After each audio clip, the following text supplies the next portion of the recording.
Good morning. I'm Jen Blandos. I am a entrepreneurship consultant with UN Women, and we're here today to talk about digital marketing strategy with Houda Naji.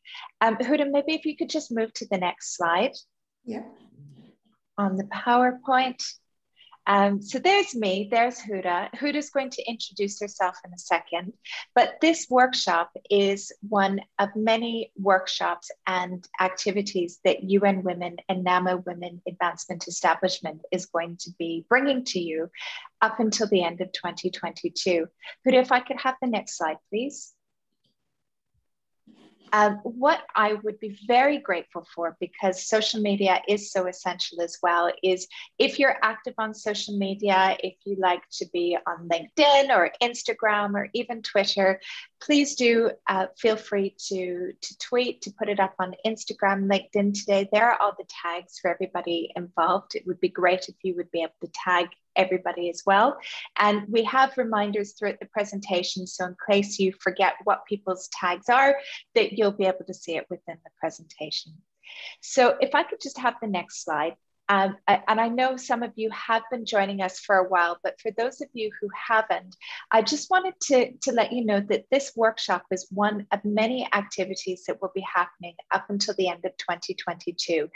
We're going to be having, every month, we'll be having at least 2 online workshops in English, and we'll be doing 1 online workshop in Arabic.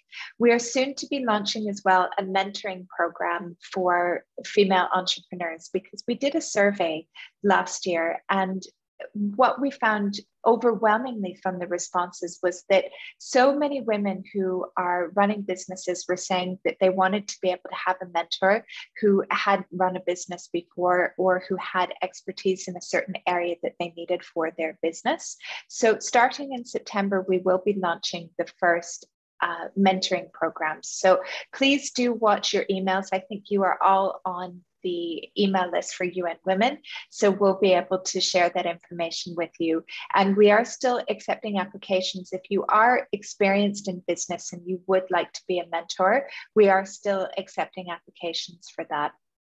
We are also going to be launching a 16-week accelerator for people who are looking at starting businesses or just newly started businesses.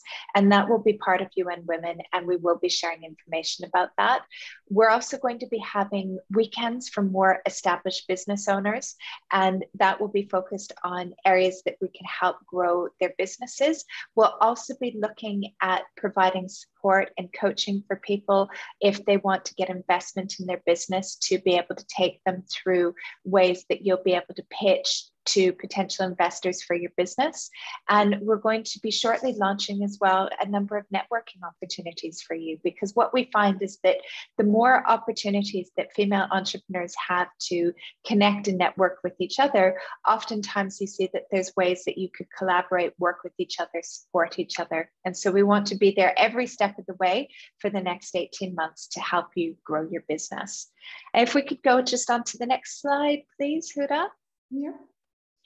I'm not going to go into detail on this. A number of you have seen it, but just to let you know, so you can plan for your schedule, is that on Mondays, we'll be having our foundation workshops. So those will be for people who are relatively new to having a business or maybe covering a new skill.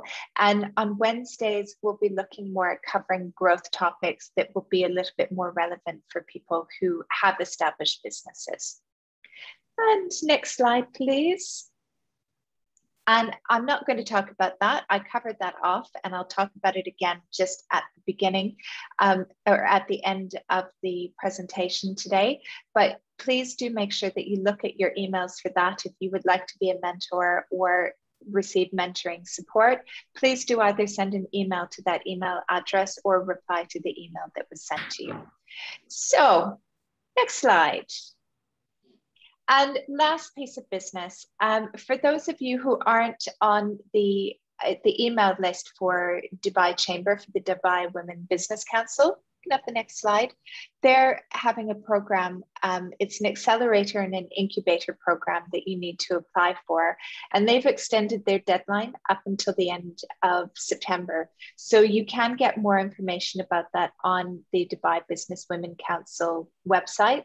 So please do have a look for that if that's something that would be of interest for you. They're doing some great things over at the different business councils, and especially Dubai Women Business Council. So if that's of interest, please head over there and apply for that as well.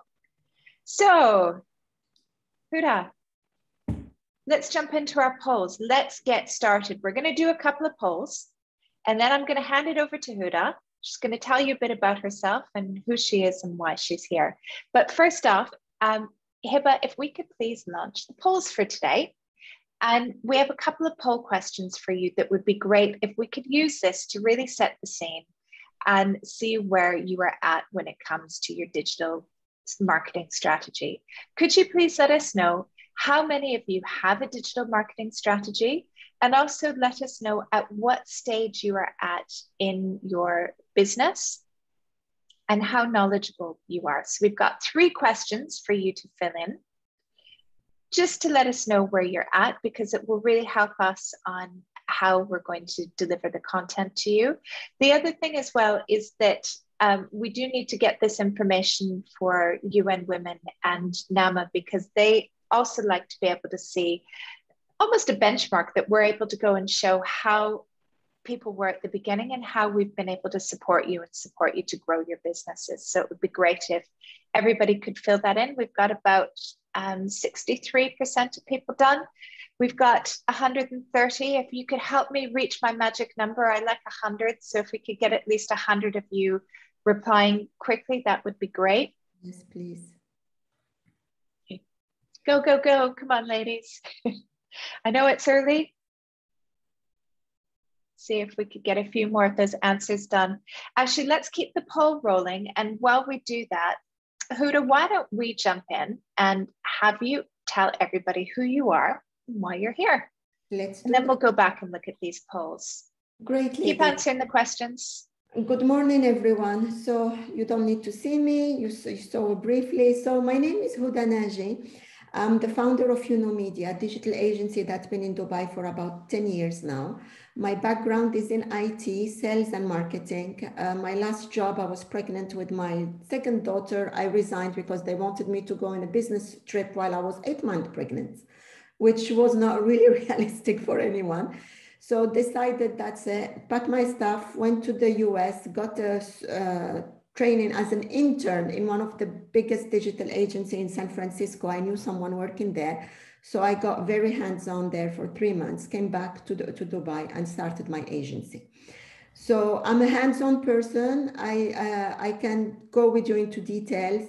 I've been living in Dubai since 1999. Came there for 2 years contract, like everybody, I guess, and never left. Well, now I'm partly based there. I moved to Denmark about 4 years ago. My husband is Danish. He got a good opportunity here. So we decided, why not? Let's give it a try. But looks like we're not lasting here. But that's another story.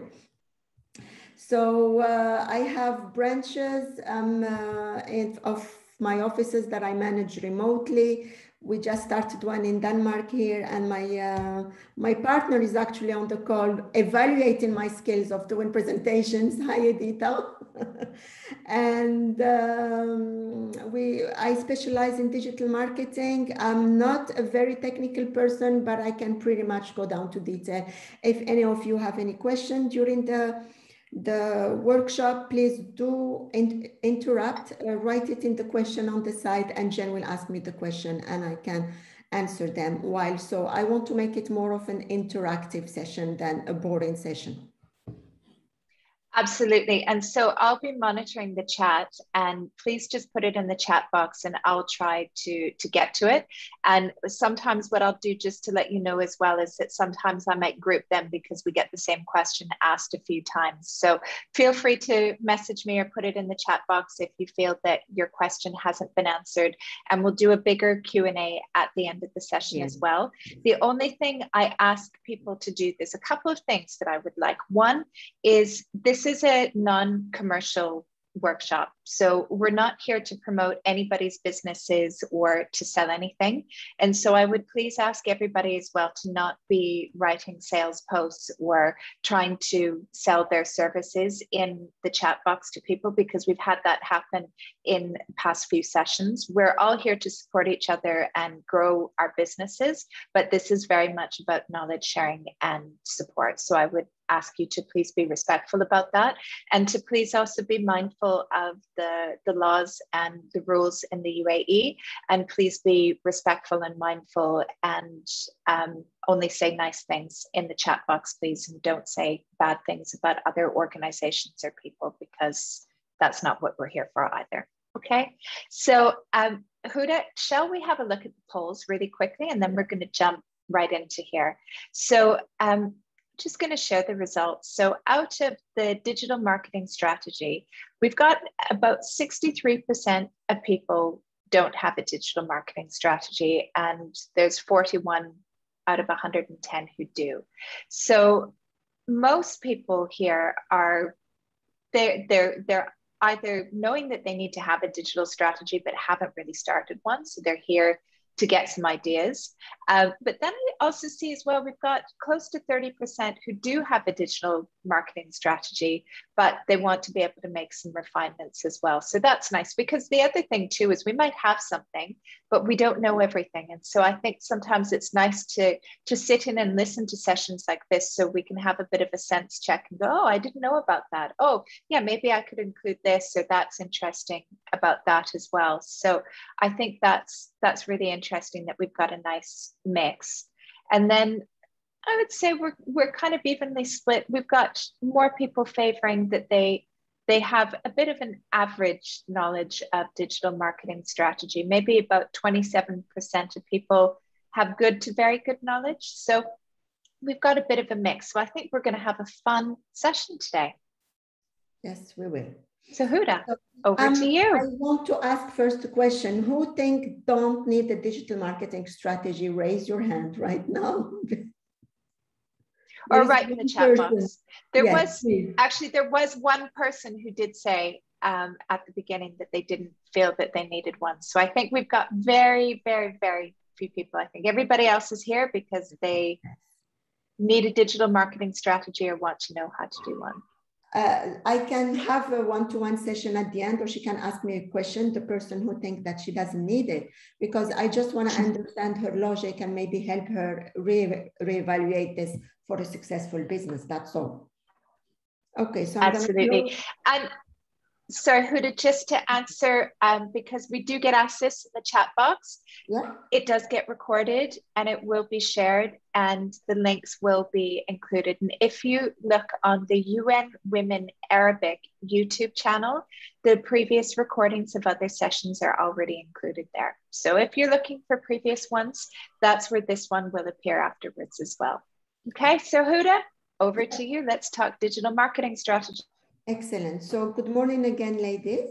So this is the polls. Okay. So a digital marketing strategy. Why is it important? What it should look like? What platform you should be on? Not every business should be on all the platforms, some people think, but I have my own views on that because of SEO, basically. So how paid advertising work, how organic digital marketing work. We're gonna cover all these points, best practices for digital marketing, SEO and why it is important, creating a consistent digital marketing plan that does not have to be set in stone. We evolve, everything is evolving. Your digital marketing plan needs to evolve as well.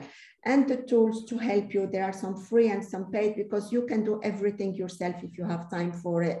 You do not need to hire someone if you can do it.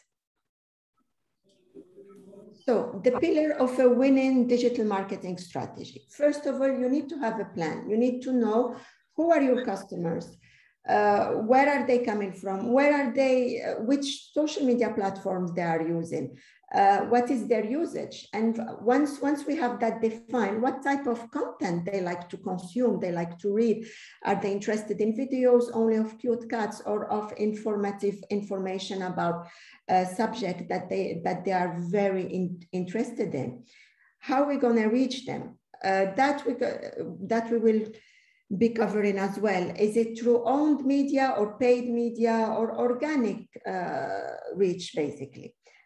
We need to prompt them for an interaction. Okay, we have all this marketing plan, that is this digital marketing plan, but if you do not have a call to action, it's useless. So we need subscribers, we need leads, we need people to land on your website, we need people to give you their contact details, phone number and email, so you can contact them later on. And then we need to convert them. Conversion will not happen from day one most of the time. If it does, it's perfect, but most probably it will not, because they don't know you. You have a million of competitors out there. So we need to build the trust with them and to convert them. And that takes the longer part of the phase. And then once we convert them, we need to engage. What new do we have? How can we use your service in a different way? How can we use your product in a different way? And all this is very important. And of course, once you reach the engagement, you need to re-automate and start again. Because as I said before, the plan that is not set in stone, the plan evolves. TikTok was not there a year ago. Now you have to be on TikTok. So you need always to re-evaluate your plan. Keep the main headlines on it, but re-evaluate it all the time to have a successful strategy. Next. So the pillars, you need to do a SWOT analysis. You need to know your weaknesses, your strengths, who your competitors are, what they are good at, what they are bad at. A content marketing strategy, including video, is very important. All the platforms right now are giving it preference, and email marketing, social media marketing and platforms. Where do you need to be and why? Organic and paid advertising. Do you need to do both? Do you need to do only organic? Do you need to do only paid? I will cover that.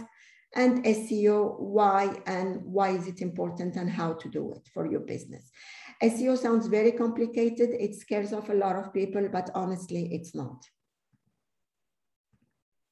So the SWOT analysis is very important, because before you start communicating to people, you need to know yourself, know your product and where you are. Are you better than your competitors or not? So we're gonna cover your weaknesses first. What are you lacking compared to your competition? Is your product still not 100%? Is your service lacking something that you can improve compared to your competitors?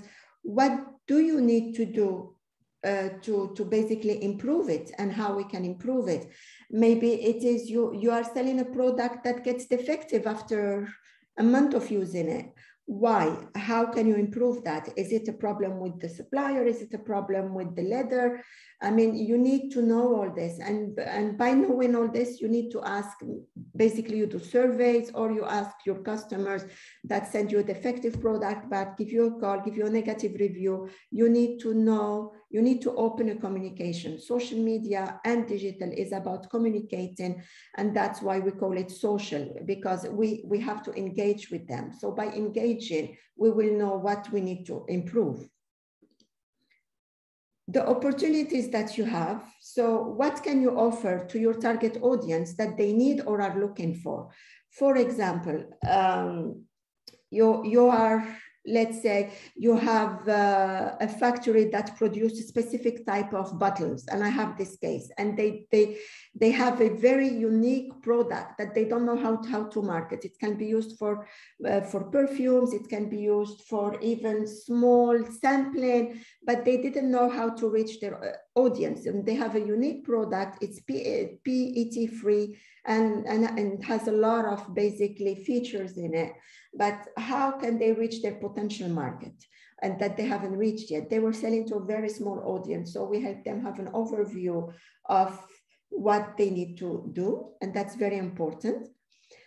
the threats. What are your competitors doing that is working for them and not working for you? Or you are not doing, and why are they doing it that way? If your competitors are successful, there is no need to copy to invent something new if you can just improve what they have. Are we adapting to the ever-changing trends? Is it something that it's something that you have to think about all the time? These new platforms are coming all the time. These new algorithms of Instagram that are killing your organic reach on a monthly basis, if not on a weekly basis. What can you do to adapt to these? And then we have your strengths, and your strengths is your UPS, the UPS of your business. If you are a business coach, what is your UPS as a person? Also, it's very important. Education, charisma count when you are a business coach. I mean, you can think of a UPS that is unique to you, that will help you sell this. How are we better than the competition? For example, if you are a digital agency, or if you are, let's say, I don't know, a shop selling clothes, what you are doing better than the competition? What can you do also better to improve?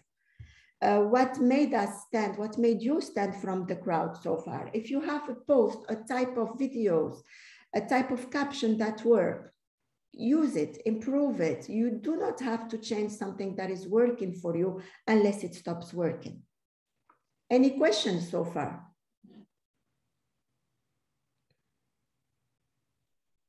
Jen? Hi, Houda. Yeah, nothing. Oh, we've just had one pop in right now. A question. Okay, it's towards the end. Don't worry about it. We'll look at it afterwards. Other than that, yeah, everything's fine. So one of the pillars of digital marketing is content, and content include video, include captions, include blogs, include many things. Content is king, will remain king, and even Google is looking at your content. It's not a keyword game anymore, it's content, the quality of your content. Have quantity over quality. And the overall goal of content marketing is to provide valuable information to your target audience. You do not want to post something irrelevant to your business for your readers to read. You want something that will give them a plus, not just another post for people to be able that we are here. It helps as well, but think about it. Think about the caption, think about the creative. Will this resonate with my people or not? So it will increase your traffic, and it will to your website. What we mean by traffic, always, the only piece of real estate, as I call it, online that you own is your website. If Facebook disappeared tomorrow, all your feed is gone. If Instagram shut down or get hacked, tomorrow, everything is gone. So the only thing that you own, ladies, is your website. Your website is a very important piece of your digital marketing. It needs to be easy to be read. It needs to be user-friendly. It needs to be 2 clicks for people to reach where they want. More than 2 clicks, you lose them. They go look at the competition. So your website always has to be tip-top, because all the platforms have to lead to your website. Yes, people are selling over Instagram. Yes, people are selling over Facebook. But at the end of the day, it's your website that works for you 24/7 as well. So your content marketing need to be focusing on optimizing your content also for search engine, because how people find you, they find you by Googling you, or they find you by checking products on Instagram. But Instagram have such a tricky algorithm that it's very difficult to find you unless you got tagged in a post, or you really have a lot of followers and use influencer marketing. So you need to be optimizing everything that has to do with your content. Even video has an SEO value. So all this has to be done in a way, in a coherent way, that leads people to your website to find your product, to find your services. There is a broad range of content in multiple forms, from written audio to video, that is best that best represent your business in a way your consumer want to consume, want to be loyal to you, and want to interact with you. They will not buy from you from day one, but how will you have a conversation if they comment on your post, a great post, they comment and you do not reply to them? And that's unfortunately the biggest mistake that a lot of us are doing. You get people reaching out to you and you're just too busy, or you just don't know how to reply or prefer not to reply. So it's called social media, social reach, social engagement. We have to be social, we have to interact with them. And that's, if they put a comment for you on one of your best posts, thank them, tell them what do you like about it, how can I do better, what would you like to see next? So that's how you will keep them engaged. That's how you will convert them to your potential clients. So blogs, company blogs, email campaigns, social media feeds, rich imagery and video content, and authored articles. Blogs are very important on your website because when you blog about some, and do not just put a blog to put one out, research it, reuse, rewrite the oldest blog that you have as well. If something changed in your industry and you have a blog about specific topics where something changed, go in, do not delete it, keep it, because it has a value already and Google is finding you through that blog. Change things in it, make it more accurate, make it, put in it the latest information pertaining to that subject, and that will help you a lot as well in being found. So, and you need to have a smart goal for your social media. It has to be smart. What we mean by smart, it has to be specific. You want to know who you're targeting, what time you're targeting them, how much you want to get from it. It needs to be measurable. You need to be able to say, from this campaign, if I get 10 engagement on my post, I will be very happy. If I get 1 sale from this campaign, I will be very satisfied with it.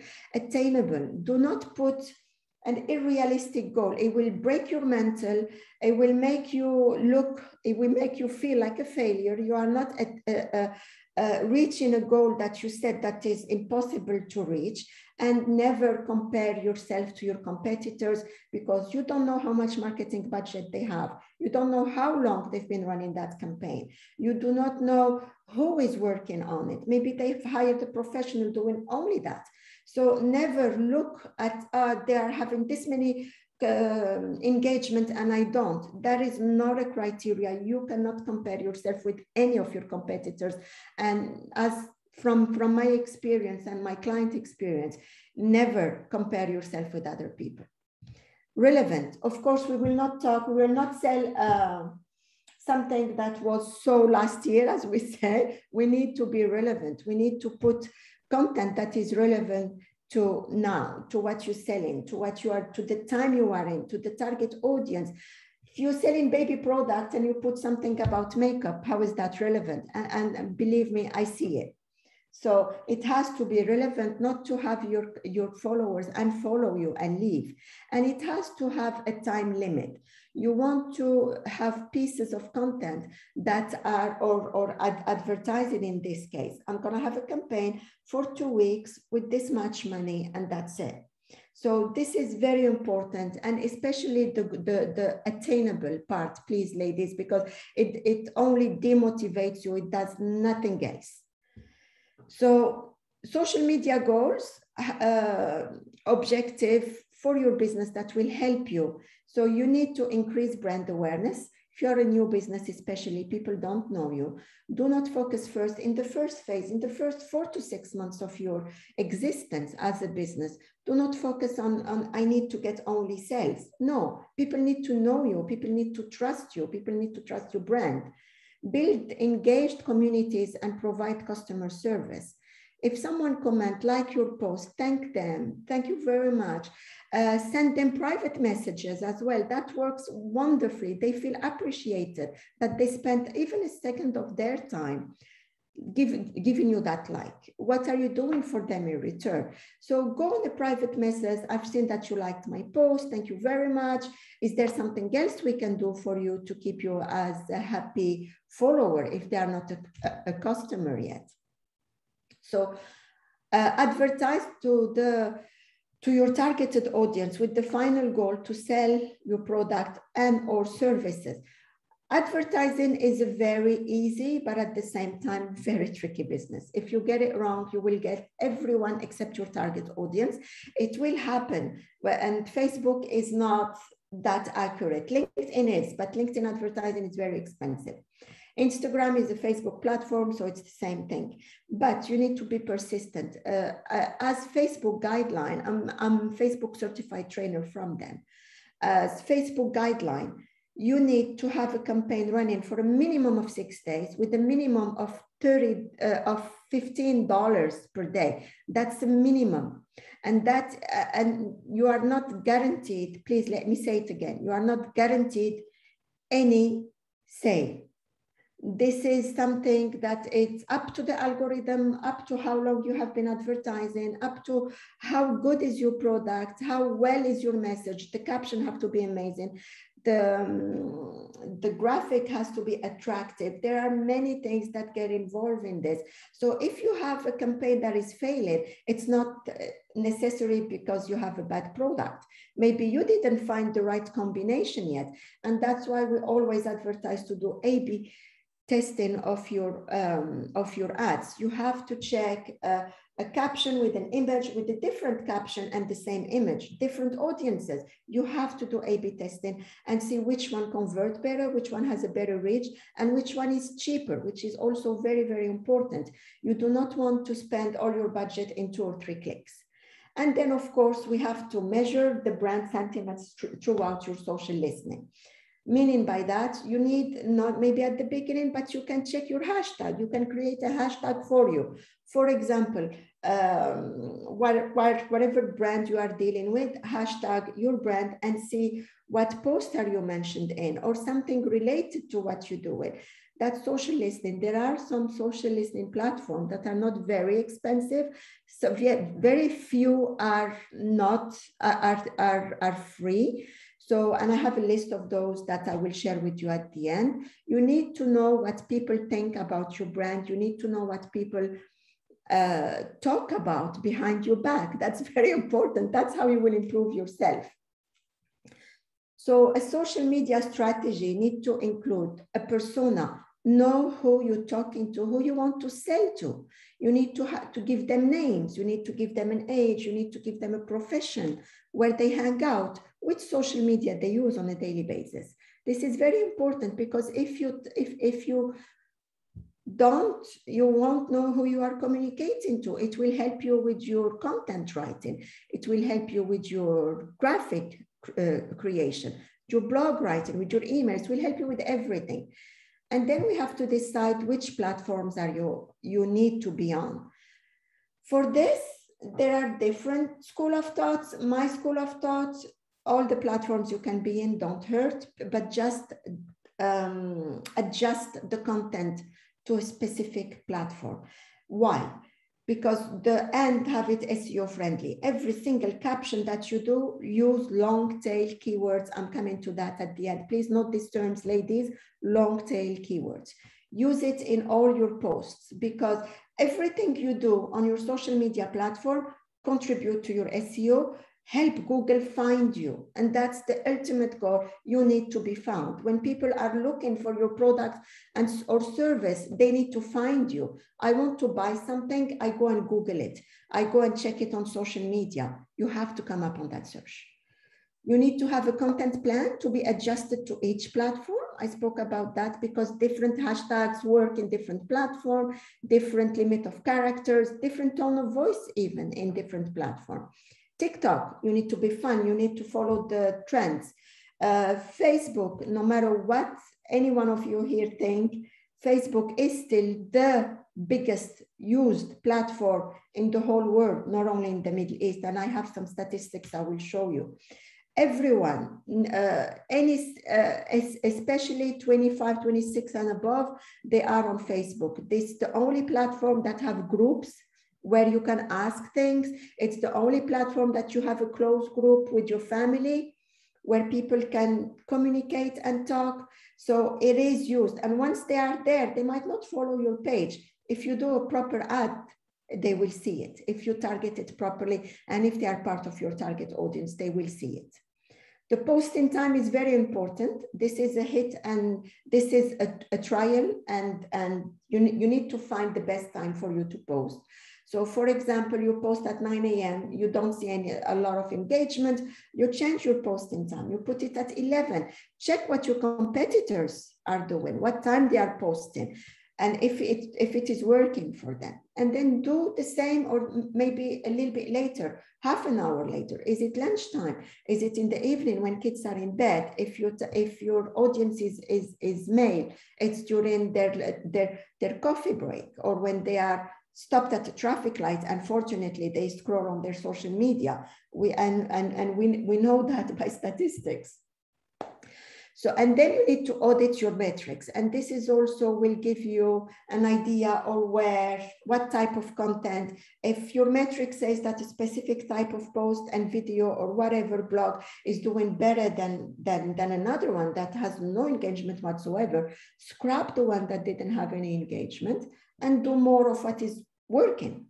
And you have to reevaluate and adjust your strategy monthly, because it's very important. Things change, algorithms change, and you need to be reading also a little bit about these changes. There is a lot of platforms where you can register to their newsletter. They send you either a weekly or a monthly update on what's happening in the social media world. And the best one, and I've attended many of their conferences, is Social Media Examiner. They're amazing. It's socialmediaexaminer.com. Check them out, subscribe to them. It's really the Bible of social media, of digital marketing in general. You can get all your information there. Any questions? Yeah, we have questions. Okay. So one person asked, please share some key DM marketing metrics to measure effectiveness of a DM strategy. Yes, the key matrix is engagement with your posts. It's the reach of your posts, and it's the sharing. If someone shares your content that you don't know, not a friend or your daughter, or your husband, that's a post that is successful. So these are the main metrics to look at: engagement, reach, and sharing. Great. How to define the persona in Facebook when it's a B2B strategy? Okay, everyone on Facebook is a person. It's not a business. You cannot have a business page on Facebook without linking it to a personal account. So you are interacting with the person at the end of the day. Just craft your message to be more informative, more human, not like technical words and all that don't do well on Facebook. At the end of the day, we communicate to a person. So just make it more friendly, better tone of voice. That's the type of post that do well. If you read an article that you think your target audience will like, put the link there and put your personal intake on it in the caption. So you are talking at the end of the day to a person. And I think one of the other things as well, Houda, is that Facebook might not be the right channel for them either. That's the other thing. And I know that you and I have had that conversation about other things previously as well, is that not every channel is right for every business. 100%, but we can always find content that is right for that channel, that is relevant to your industry. Yeah. And that's why I said adjust your content to each platform. Absolutely. And how do we know the best posting time?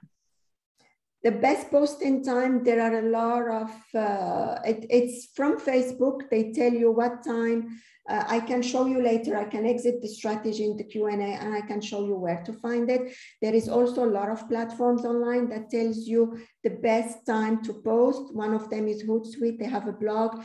They say the best time in general worldwide is between 11 a.m. and 1 p.m. But we see that, for example, for things like social events and business coaches mainly, the best time to post is after they finish their business day. And that you see again in your reach, in your personal Facebook or Instagram, whatever platform you are in. You will see what time you reach the peak of your engagement. When you share a post, people like it, they give you, all the platforms, they give you these metrics. It is in there, it's embedded. So you can see, you can keep adjusting until you find the best time to post it. There is not a single formula that works for everyone, but in general, between 11 and 1. Excellent. Why do posts get more effective engagement on TikTok than other social media platforms? Why do what? Sorry? Why do posts get better engagement on TikTok than on other social media platforms? Because TikTok for the last year has been downloaded over 1 billion times. It has 680 something million active users daily. No other platform can compete with it as of now. So it has a better, and TikTok, people do more engaging stuff. They do fun stuff and they record it on TikTok. If you record it on TikTok and put it somewhere else, just you push it, it will not reach, because all platforms prefer native videos to them, native content creation from their platform. This is also a mistake that we see, that people, but I've done the same, it worked here, but it didn't work there. Okay, how did you do it? Because I just used the Instagram. From Instagram, you can share on Facebook. That's the biggest mistake that people do. They prefer native. You do it on their platform each time. And actually on that as well, somebody said, if we're promoting a product, can I use the same posts I've used on Instagram to promote the product on Facebook? You can use the same post, but you need to adjust a little bit the text, the tone of voice as well, make it more warm. Instagram is more of a look at me. Facebook is a more, I'm here, how can I help? This is how I describe platforms. That's a good way to describe it. Someone said, are blogs still as important as they used to be? Yes, they are even more important right now. Google just adjusted their algorithm a couple of weeks back. It's really, you want to reach people, have a blog. Blogging is very important. Do not blog just for the fun of it. Blog because you have something to say, and blog something quality. Quality is key to your blog. You can, and as I said, you can revisit your blogs, revisit them, something come up, blog it, add keywords in it, but do not stuff the keyword just to be found, because the algorithms know. So you need to do it in a very well-composed way. Choose your words, make sure you don't copy and paste other people's content, please, because that is very, very bad and gives you negative. Big no-no. A complete no-no. So yes, you can get inspired, as we call it. Get inspired, but write it in your own words. Hire a content writer that can rewrite it for you.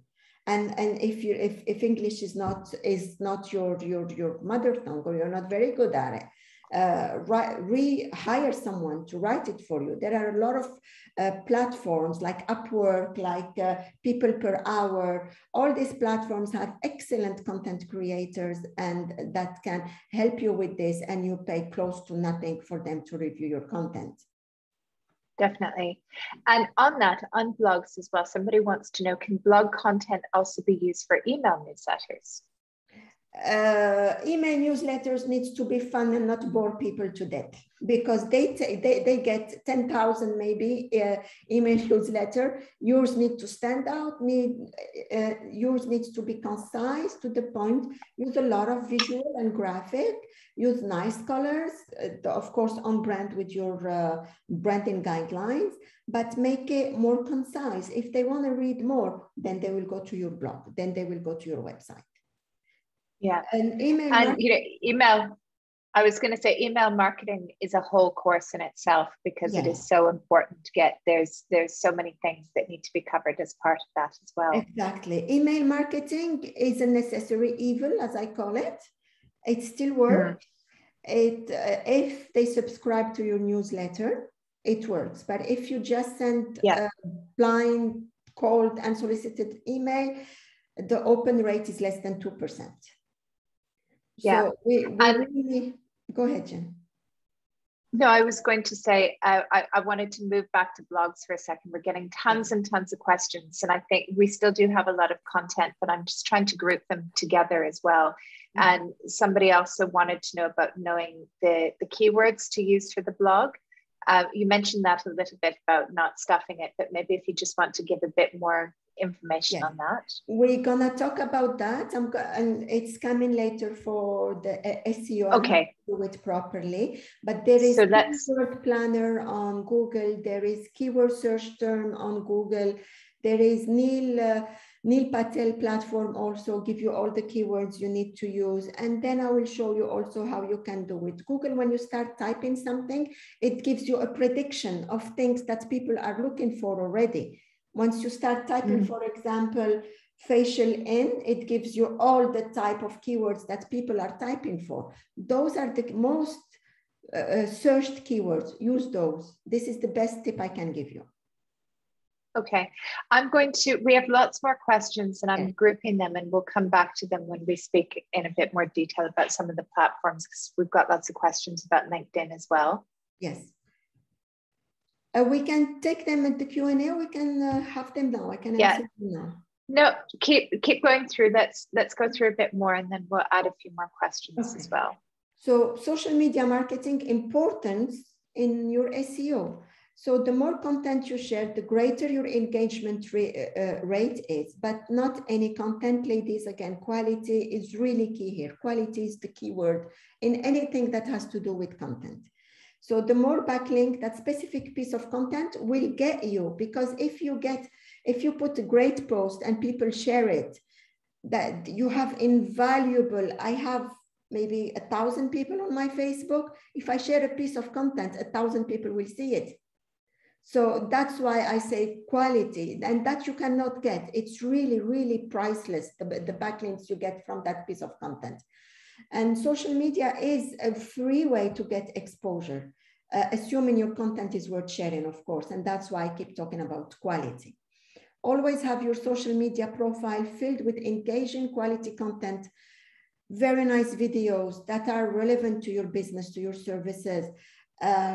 Invest in videos, ladies. You do not have to hire a professional. You can invest in a very good camera, ring with the light, a small mic. All this will cost you less than 500 dirhams from Amazon. And you can get it and set up in a quiet corner with good light in your room and in your house or your office or wherever you are, and do it, please, because now all the platforms are giving priority to video. All platforms. LinkedIn, TikTok, Facebook, and Instagram. And those are where you need to be. Always have your social media advertising, send people to your website through link clicks. Why, again, how social media is advertising. When you do a campaign, please, ladies, do not do likes. It's a waste of money. You throw it out of the window. When you do a campaign, you want a call to action that is strong, which is link clicks. That's the only way people will register to your newsletter. That's the only way you can send people to your blog and read them. And in your blogs, always have a call to action. You like our content, get in touch with us. Or you can, if you have an e-commerce website, have a click buy now and send them to your e-shop. Because that's what we are after. We are after people coming to you and buying whatever you have to sell. So always, and social media advertising, Facebook and Instagram is not expensive. With $30, $40 per every 5-6 days, you can get really, really good link clicks if the targeting is done properly. And you have to set up and optimize Google My Business. I hear my clients saying, oh, Google My Business is dead. No, it's not.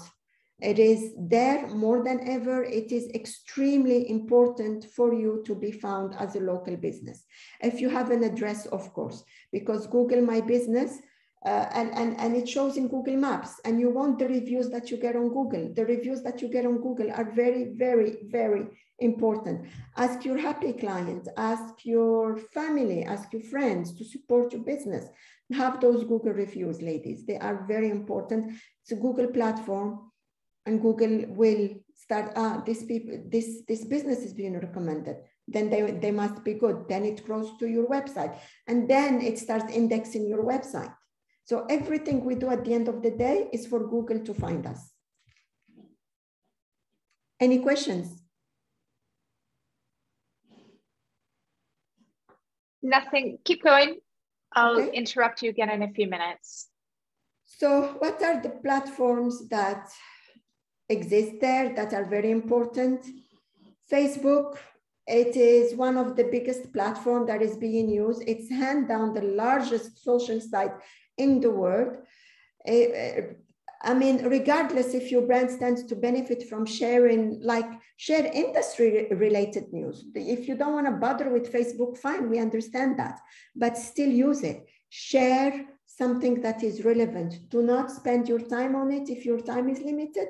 Share something, share from a blogger, share from an industry leader in what you do, share it on Facebook. It keeps you also active in there. People are on Facebook. You can Google this. Facebook is still the biggest social media platform in the world. Short videos, any videos you create, put it on your Facebook as well.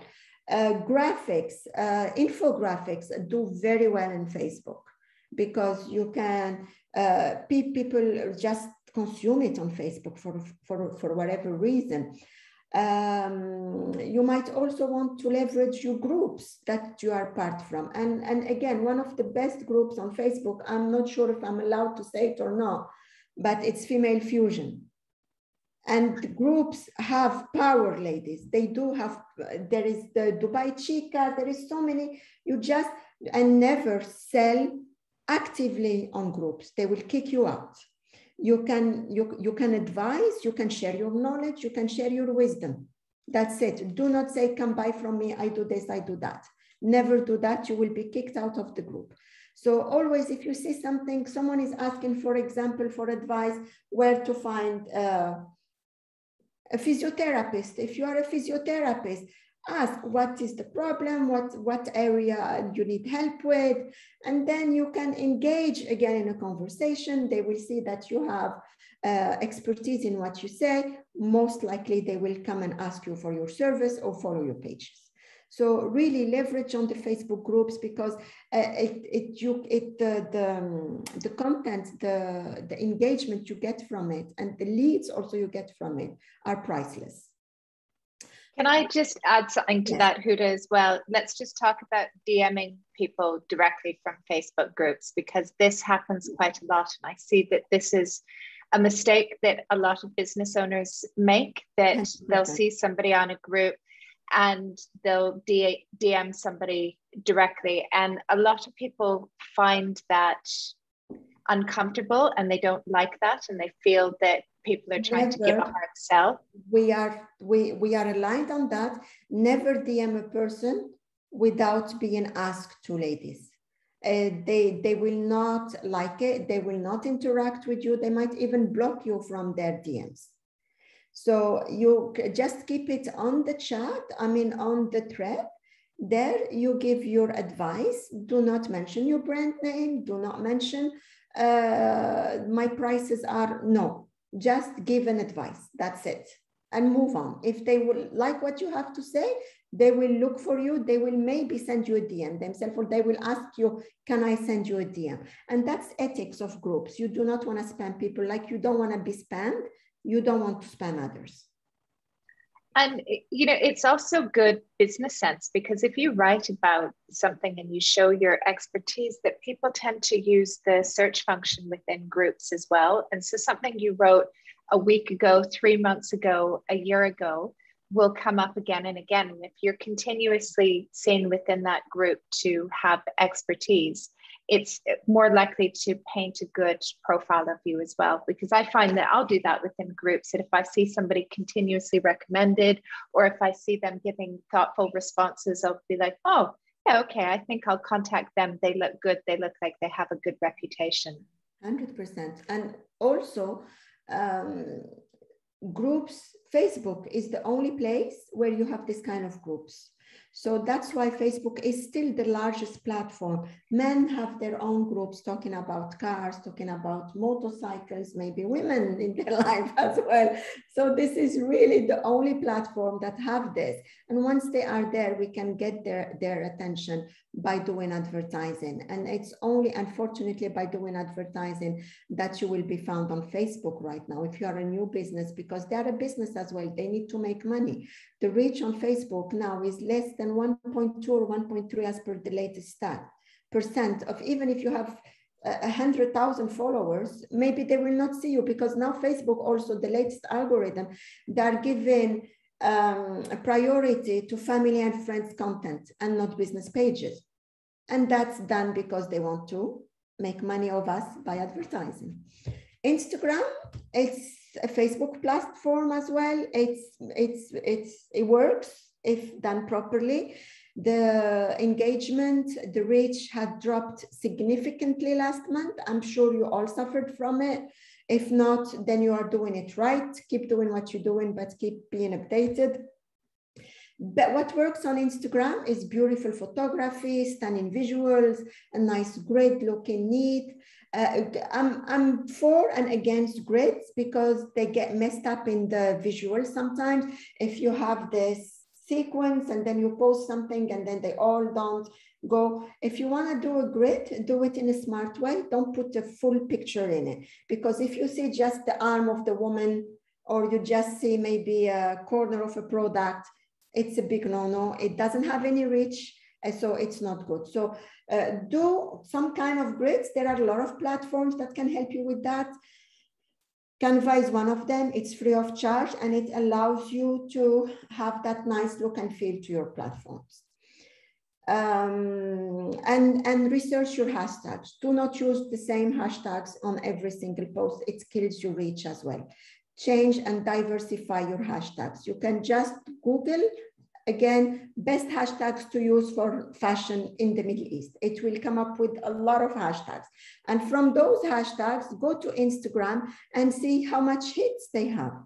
And I always advise to do hashtags with a lot of followers, that has a lot of following, and hashtags that don't have so many, because sometimes, and I'm sure you've heard it, the Facebook shadow ghosts some accounts and some hashtags.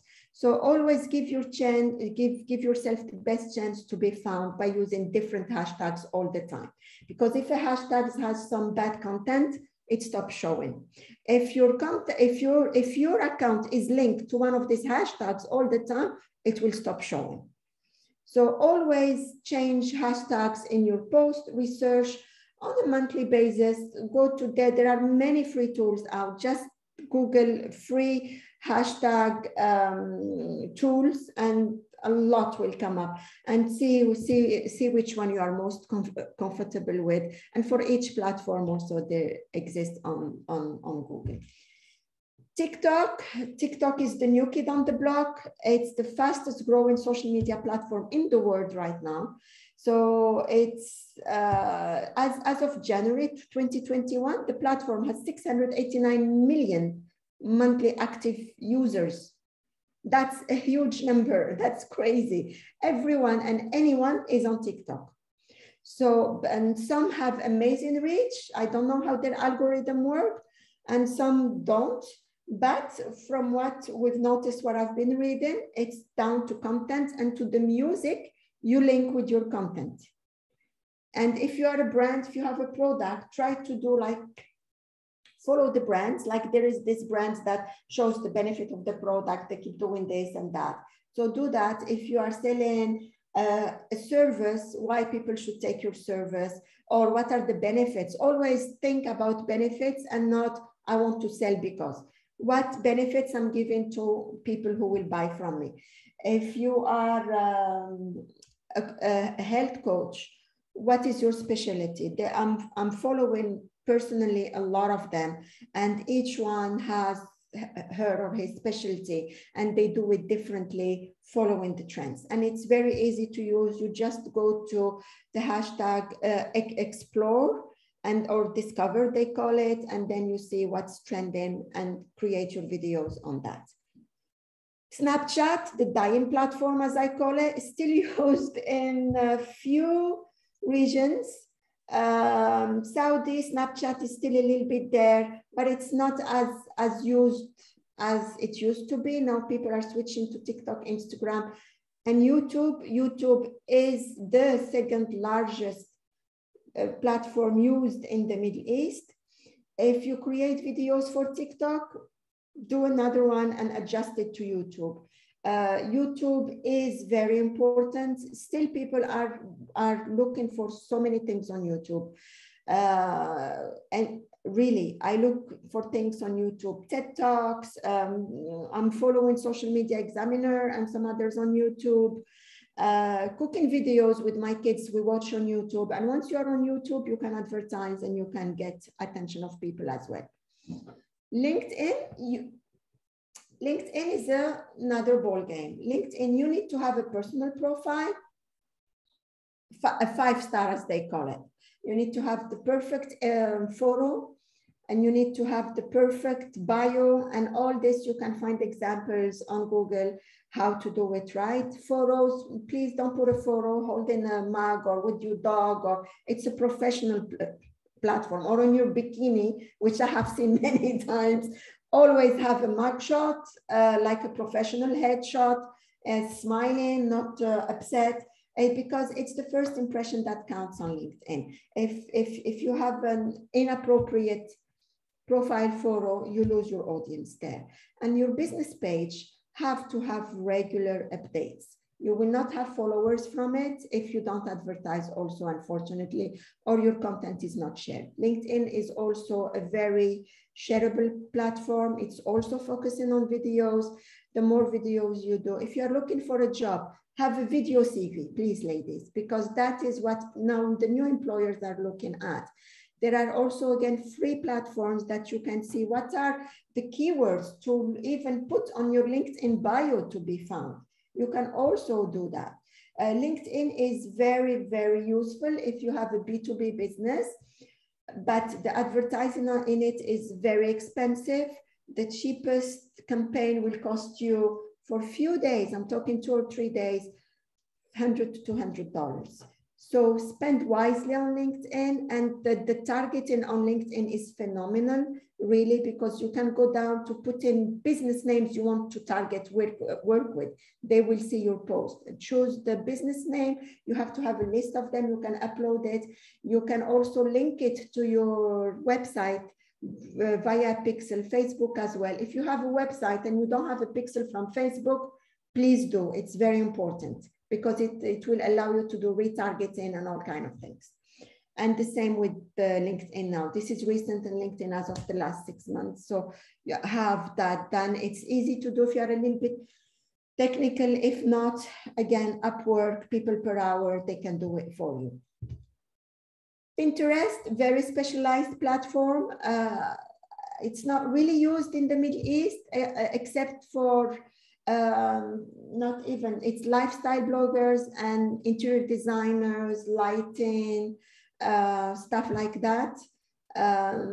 Maybe also art and craft are using it. So if this is your area, you have to be in it, in Pinterest. And Twitter, have it. It doesn't hurt. A lot of people use it to complain, and you have to show them that you can take a complaint like a big girl, because a lot of people use it for, I use it when I want to complain, and it gets done. Trust me, it gets done. People answer without naming, but the operators in Dubai, they only answer your complaint if you put in Twitter. And that really, really worked for me. Cars, Expedia, I've also complained on Twitter. I got my money back. So Twitter is used as the customer service platform. You need to have a presence in it, because that's where you will have also interaction with your, and use the right hashtags on Twitter. And also, if you're Arabic speaker, please use Arabic hashtags in everything you do. Even if you are not Arabic speaker, you can ask for help. Arabic hashtags are very important as well to your businesses. Any questions? We have lots of questions, but I see that we've got about 25 minutes left. So okay, so I think what we'll do is we'll save them to the end. Okay, so this is which platforms for your business. Just to go again, this is, you can see the stats, social media stats in the United Arab Emirates. The blue line here is Facebook, and the rest are other platforms. So you can see it: Facebook, Twitter, Pinterest, YouTube, Instagram. This is as of July 2021, ladies. So look at the gap. This is a stats counter. So Facebook is the platform where everyone needs to be, regardless what you think, please, but just adjust your content to it. Sorry, go back. There you go. So, and the social media platforms in the UAE, the biggest now are YouTube, then followed by Facebook, followed by Instagram, then Twitter, then LinkedIn, then Pinterest, and then TikTok. TikTok is coming already in force. It's there for less than a year, and look where we are. So Facebook and YouTube and Instagram and Twitter, this is my advice to everybody. LinkedIn, if you are a B2B, but as a person, you need to have a perfect LinkedIn profile, because they will look for you there. They will want to connect with you, especially now that business cards are dying. What's your LinkedIn? Let me connect with you on LinkedIn. And that's where they need to find you.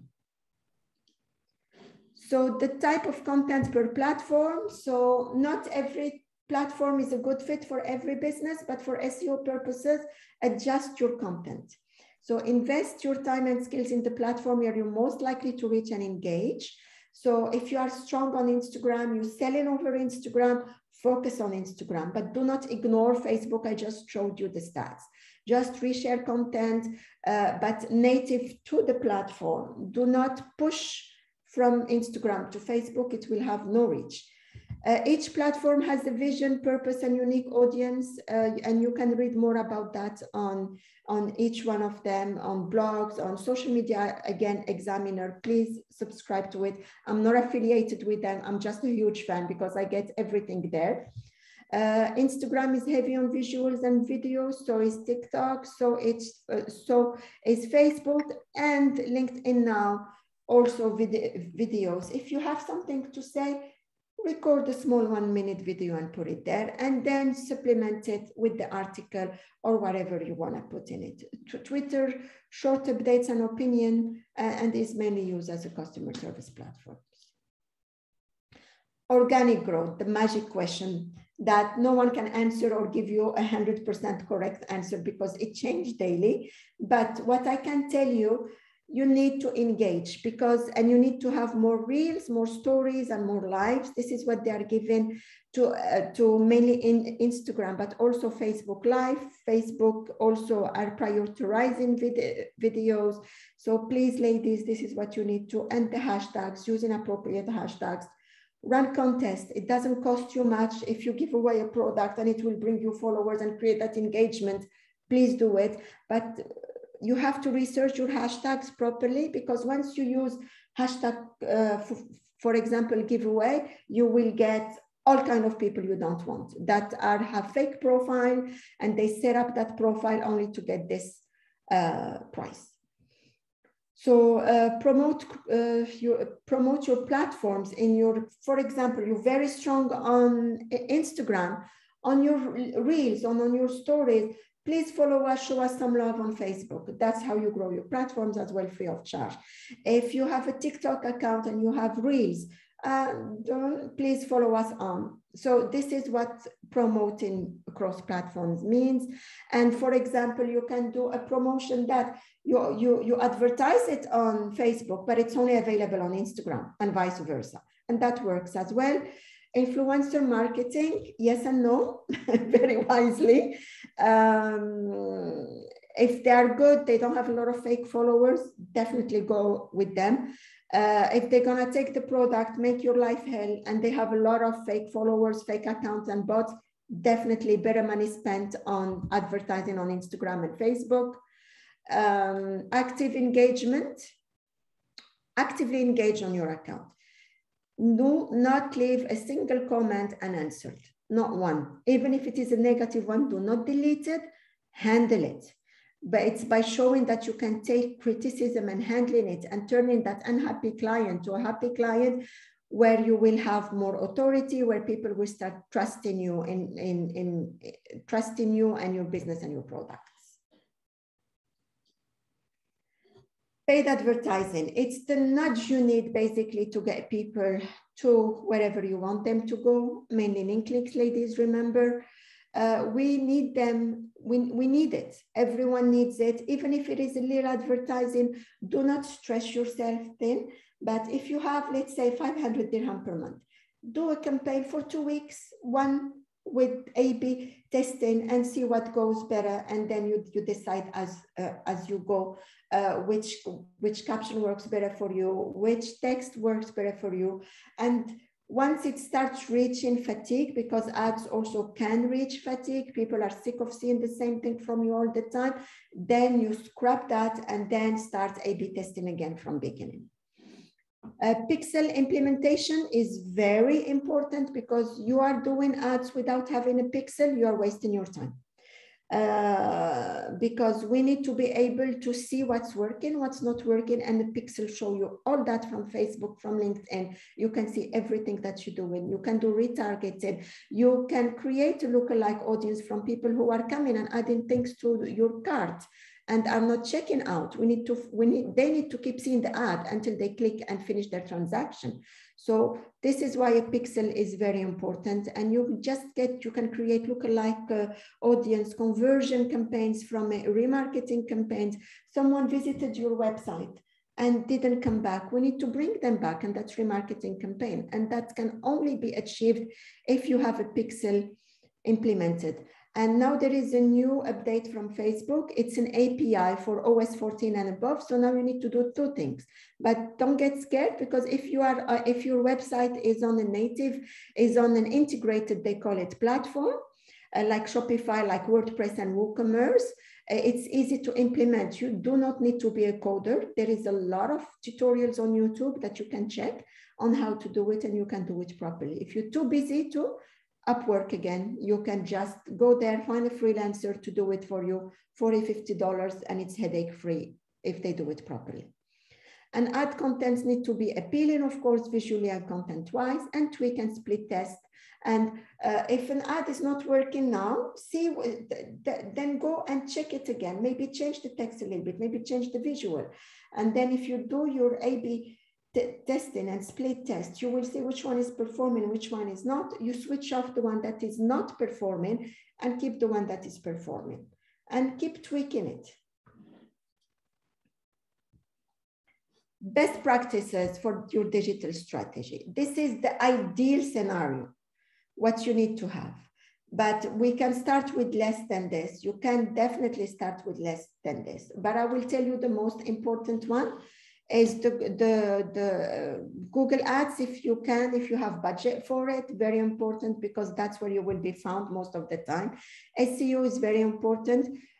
More than people, when they Google and they find the business, they do not go to the ads. Most of the time they know it's paid, they go to organic. If they don't find what they're looking for in the organic part of it, then they go and click on the ads. That's how it works. That's why you need to have SEO and Google Ads in your favor. Once your SEO kicked in, because it takes time, then discontinue your Google Ads. You do not need to be spending money on it anymore, but you have to keep doing your SEO. Email marketing, if done correctly, works wonderfully. Of course, your editorial calendar, content, visuals, and all that, creative execution, the timing and all that has to be there. The research and discovery in the strategy and planning phase. Persona development is very important. People, processes, and technology assessment. Who will be doing what, basically, because everyone needs to have a clear scope of work. Otherwise, it doesn't get done. Strategy development, how much you want to spend, where, and when. And the KPI settings, basically from this campaign, this is ideally what I want to see, but no one can promise you a KPI in this industry, ladies, because it's not up to us, it's up to the algorithms of Facebook and Instagram. Management, of course, you need to have a community management, which means answering messages, publishing stuff, and reporting and adjusting, which is part of the matrix to see what you need to see, the best timing of posting, all that comes in the reporting. Integration, that's cross promotion on your platforms and integration with the pixels and all that, that's very important. And the analysis of your content, what works better, do more of it, what didn't work, scrap it and do what more works better, maybe come up with something new and give it a try, see how it will work. And if people are engaging with it, perfect, keep doing more of that. Again, as I said, this is the ideal best practice. Influencers, yes, if you have the budget for it, if they're free and they have good engagement, not the same people commenting, there is a lot of way to be smart about social influencers. I personally don't use them because I'd rather spend the money on advertising. You'll see more results, but to get the words out, it's good to use the good ones. SEO. So SEO basically, it's everything you do to be found on Google in a simple terms. So content in your website, your headers, your images and all that. For example, I gave you a perfect example here. If you're a hairdresser in Dubai, you want the search engine, which is Google 90% in the UAE and the Middle East, to show it at the top results for hairdresser Dubai. So the first 5 results on Google get 67% of all the clicks. Keywords and quality content are the foundation of SEO. SEO is not about this backlinks and all that. Yes, it is, but that's secondary to your content. The content has to be really good. The keywords you have to use. I told you before to note long tail keywords. Long tail keywords are, if you are competing all, let's say for the word restaurant in Dubai, how many restaurants will come up? 1 million will come up in Dubai. But if you put healthy food restaurants in Dubai or vegan restaurants in Dubai, not a lot of people will come up. Not a lot of people are doing that. And that's long-term, long-tail keyword when you put more details on that. And that's, again, it's a lot of things that will help you, and I'm gonna list them. So Google is an algorithm and it's trying to look what people are looking for. If your website has what people are looking for in terms of keyword and high quality content, your website will come up. Of course, your website has to be mobile friendly. It has to load very fast because you lose people interest, and Google will not crawl your website if you have a crappy website, sorry for my French. And how unique your content is. Do not copy and paste, always try to be as unique as possible. Some industries, unfortunately, you cannot be unique, but your content, the way you use in your content, the wordings you use can be unique.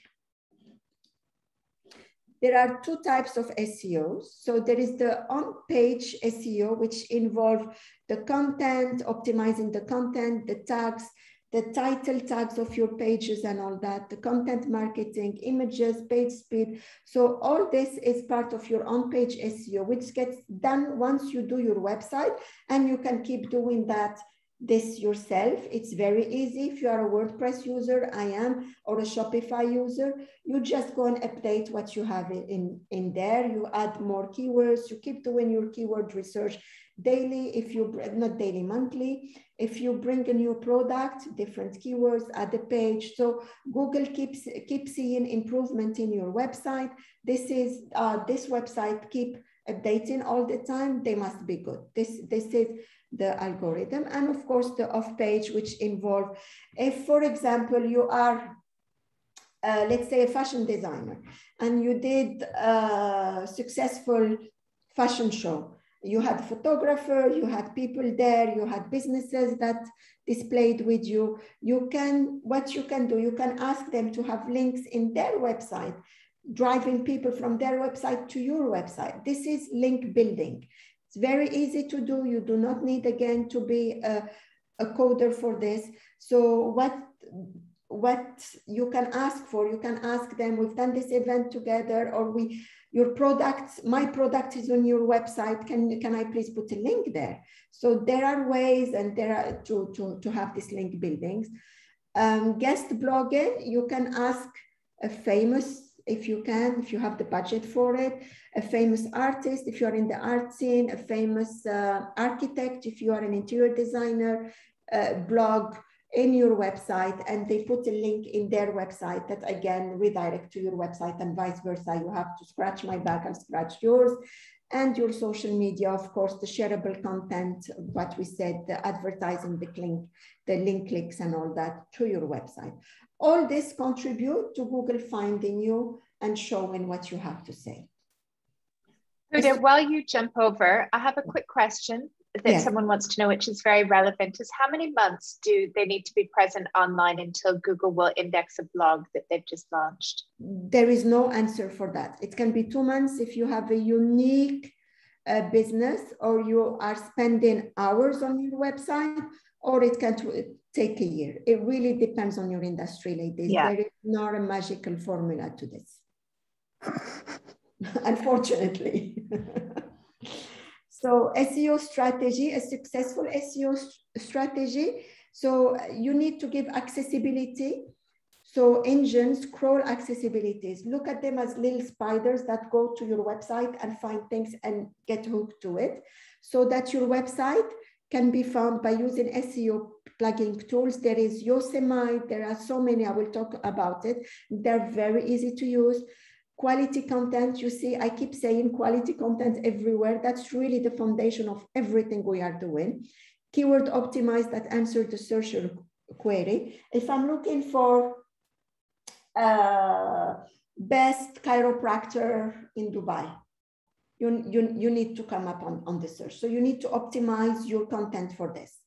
A great user experience. Your website needs to be easy, nicely appealing visually, not showing differently in different devices. It has to be mobile friendly. That is very important because 60 to 80% of all the visits will come from your mobile, from mobile phones. And you need to create share-worthy content that earn links, citations, and amplifications. By me sharing, someone I know shared your contact that I shared, that's the amplification, and that's the best thing you can aim for. Title, URLs, description to drag the CTA in the ranking. Each website, each page of your website need to have different titles, different URLs, and not just the scribbles that comes automatically. You can go into the backend of your WordPress and change it. WordPress backend, if done properly, looks exactly like Facebook backend. Super easy to use. You just need to conquer your fear, ladies, and get it done. And the worst, what can happen, you can delete a page, then you can again go to Upwork or People Per Hour or whatever, get a freelancer to do it again if you don't know how to do it yourself. That's the worst that can happen. And then a snippet, a schema. A schema is very important. A schema is the order of your website, about us, contact us, different doctors. For example, if you're a clinic, what are the doctors, the visiting doctors and all that. This is also very important in your SEO strategy. Tools to help. So for scheduling, there is Hootsuite, Buffer, only put for post scheduling, and for social media listening, you can use them. And these are free for up to 5, maybe profile, I don't know, but most of them are free. You can use them for free.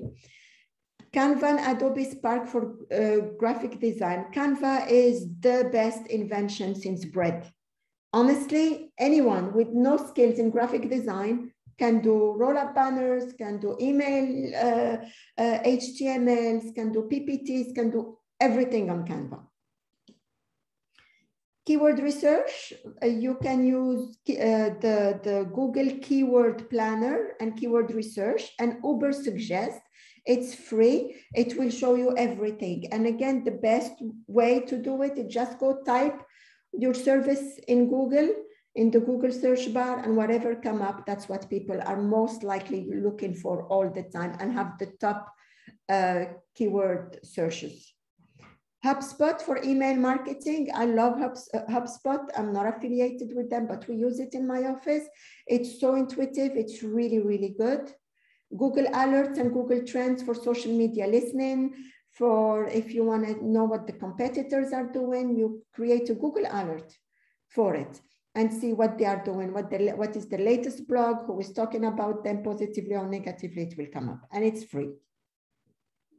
Google Analytics is a must-have because you can see who is coming to your website, which page they land on, and you can adjust whatever you do from Google Analytics. It gives you a wealth of information. In fact, it's a hashtag generator tool. So this one you can use to see which hashtag to use. And Quick Sprout, it has basically, it's a platform, and it gives you all kinds of tools for every single topic that you want. It's really, really good. It's very easy to use, and most of the things on it are free. There you go, ladies. I hope that it was not too much. It was informative, and let's open it for the questions. Okay, actually, we have lots of questions, but what I want to do, because I know, thank you, Houda, as well, for finishing on time. Can I ask you to, before we jump into questions, can I just cover off a little bit of admin as well? Can you put the slides back up for me, please, for just a second? So first of all, Houda, thank you so much. It was really informative, and we're getting lots of love for you within the session, and everybody's saying how great it is. I just want to have it up there. So if anybody does want to reach out to Houda, there's her contact details and her email address. You can reach out to her with information. Houda, can we go to the next slide? Because we do have, Hiba, can we get rid of that and move to poll 3, please? Hiba has, from UN Women, has one last poll to do. Can we just pull up poll number 3, please? Hang on. There we go. Okay. Right, we've got poll number 3, which has just popped up here. If you could please fill this in and just let us know. We'd like to know if you feel that you've learned a little bit more about digital marketing and a digital marketing strategy after having today's workshop. And then also if you could just let us know how you feel if it's going to help you in your business performance. So if you could please just take a few seconds to fill that in so we have that information as well. And while you're filling in the poll, can we just move to the next slide as well, please, Houda, because I'd like to just remind people of a couple of other things, and then we'll go into questions. Just so that you know, I have 2 full pages of questions that people have written down. So don't worry, there's lots coming up still.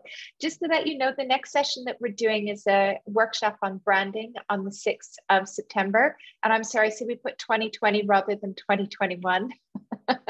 Oops, it's on the 6th of September, and we're doing a session on branding with Maya Itani. So it will be great to have all of you join. You will be getting an email from UN Women about that to allow you to register. And we've had a few questions about the next session as well on Arabic, and that will be announced shortly as well. We're just finalizing the details with one of the trainers for that as well. And last slide just to look at while you're filling in the poll. And if I can please ask everybody to fill in the poll, we'd be really grateful because it gives us the information that we need to have as well. Please don't forget, if you would like to be a mentor, if you could please reach out to UN Women as well, because the more mentors and experienced female entrepreneurs that we can get to be part of this program, the more mentors that we're able to go and provide to other women business owners. So it would be fabulous to get your support with that. And then I think that sorry, Jennifer, to interrupt here. This is Hiba from UN Women. Yeah, so sorry. Please, would it be an option that we share the registration Zoom link for the upcoming session? I can put it in the yes, chat.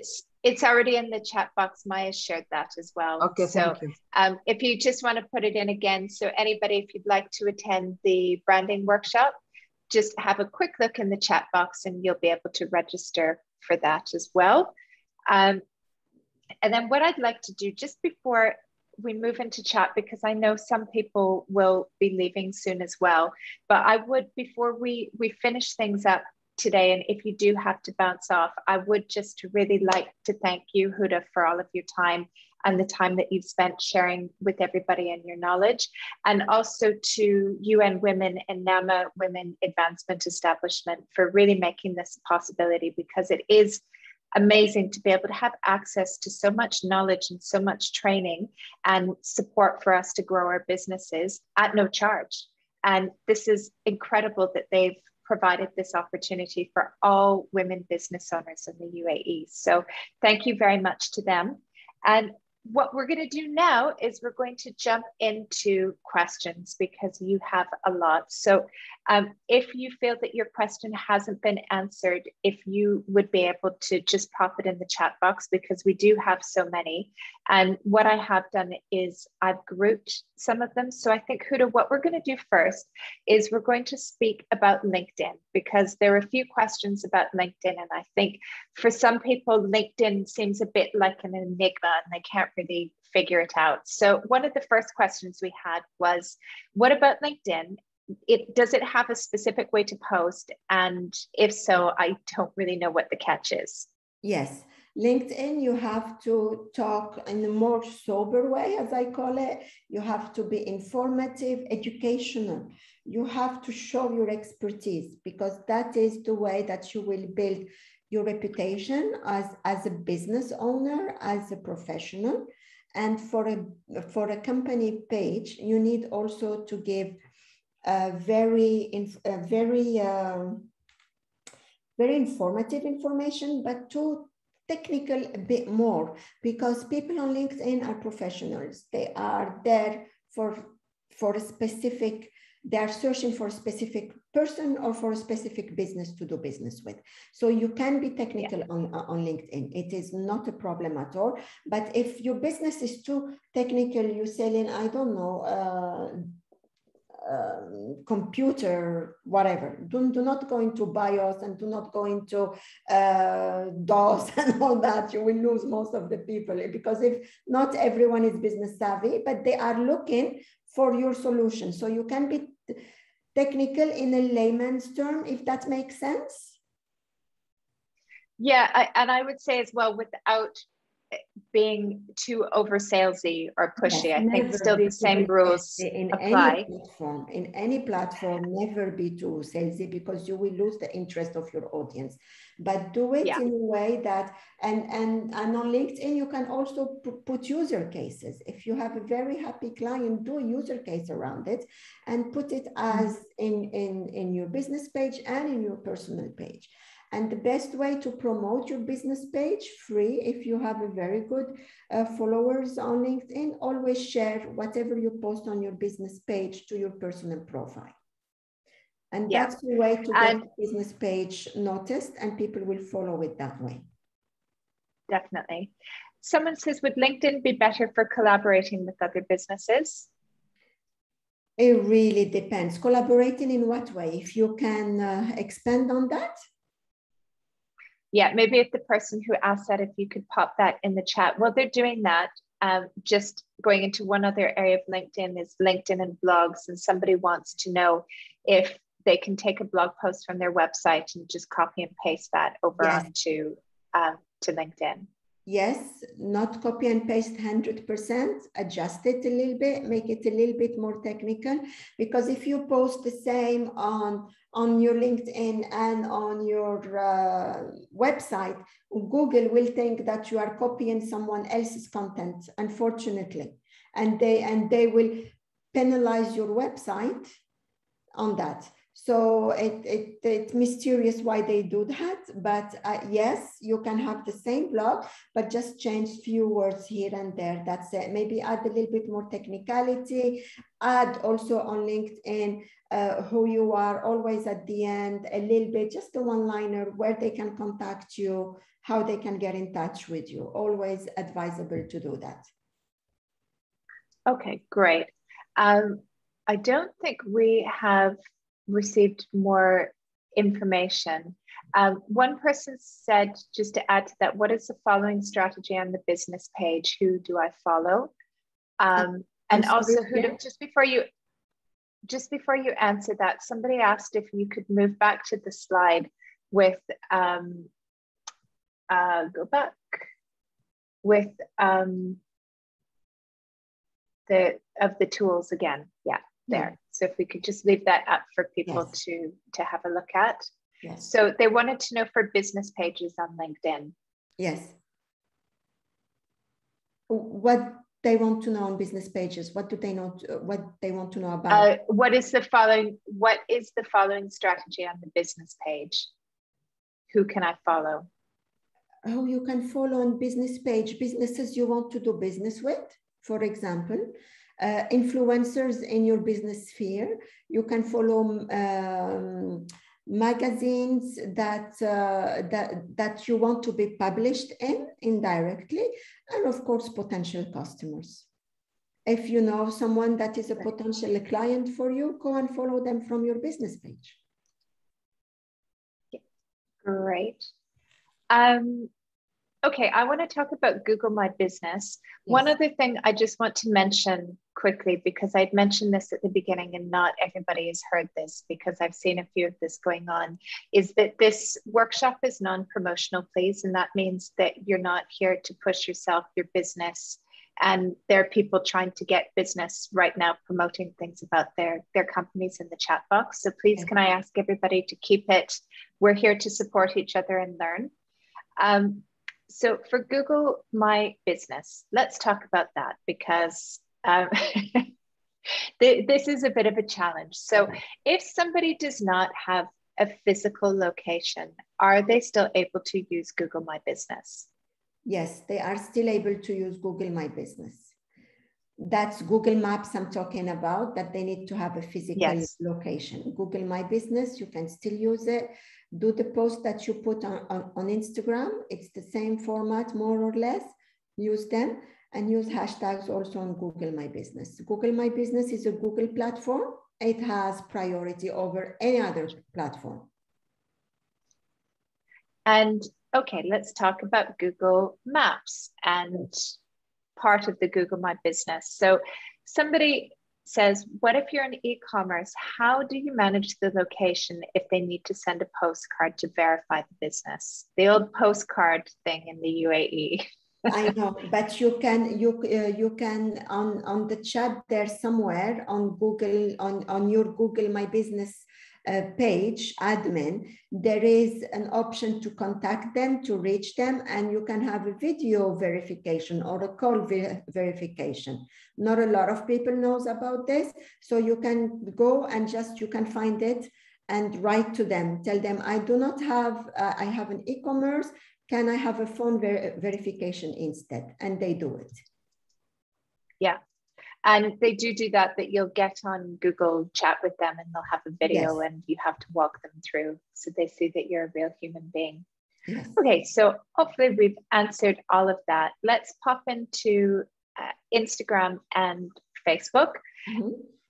One question is, what is the least number of hashtags we can repeat? There is, again, there is no answer to this. It's a trial error, but the latest algorithm, you should not put more than 20 hashtags now. I can send you a link later on that I've been reading. Now it's 20 hashtags that you should not be putting more than that.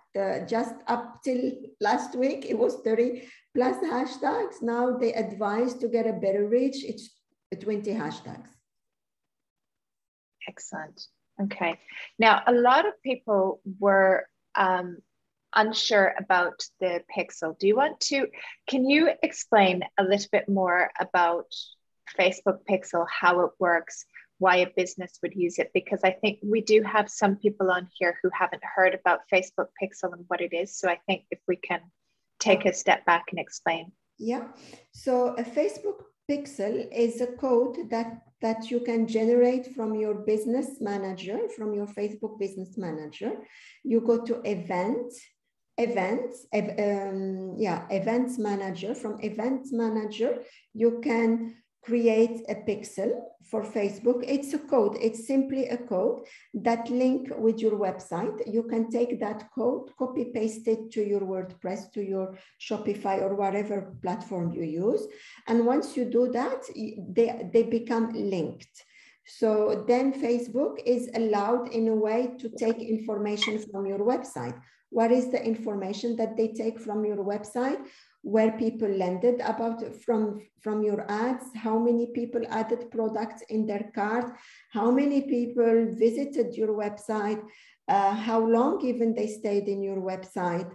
And then you can, from that information, from that pixel, you can create a lookalike audience to the people, for example, who put a product or a service in their cart, but didn't check out. Or you can create an audience for people who checked out and you want to sell them something else that complement what they bought from you, or one of your service or whatever. So the pixel is very, very, very important, ladies. It's not something complicated, just a piece of code that you will get by an email or that you can copy from Business Manager.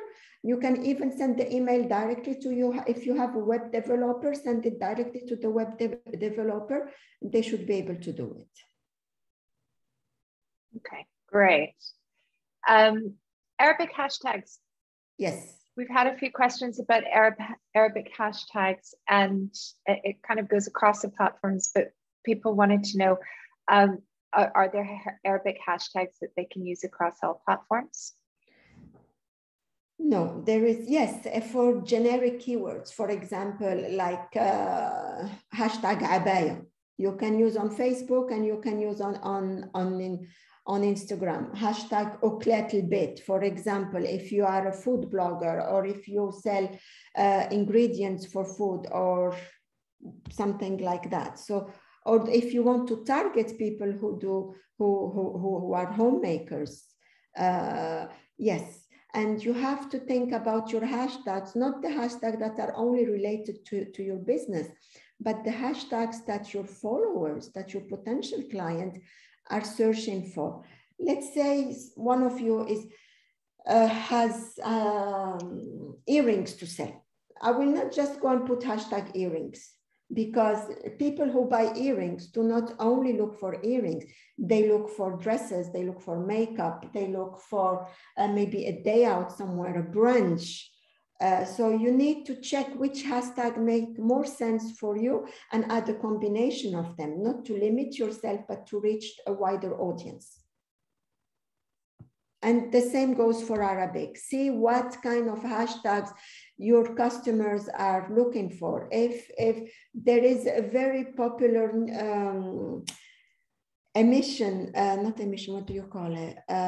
program, a TV program, that the hashtag is used by all kinds of women, Arabic women loves it. So it's called Nawa'im. You do hashtag Nawa'im, you add it, and then you Google that hashtag Nawa'im and see what will come as other suggestions. So there are ways to find it, and it's the keyword planner also can give you hashtags you can use. Ubersuggest is an amazing tool, and check this Inflact. It's a hashtag tool generator. They have a free option and they have a paid one. Excellent. Okay, on this Reels for a second, we have one woman who's been in Greece for a couple of months this summer, lucky lady. Yeah. She has just returned to the UAE, and when she was in Greece, she couldn't use Reels. And when she came back to the UAE, she still doesn't have access to Reels. She's contacted Instagram for help every day and hasn't heard anything back. And she just wants to know if you've heard of this problem and is there anything she can do, and anything that she can do. She's tried deleting the app, reinstalling it, that hasn't worked. Nothing helped. I know. Maybe your account has been shadowed, they call it. If that's the case, maybe your followers also are not seeing what you're posting, even a normal feed, but I cannot be 100% sure about this.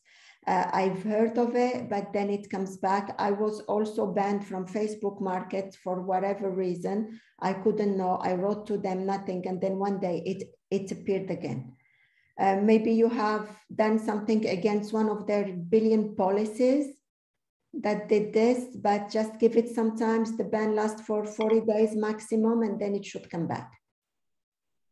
Okay. I'm going to step away from platforms for a second and just look at a few more general questions. One was, can we use our personal accounts for business? No, it's not advised because you cannot do advertising from your personal accounts.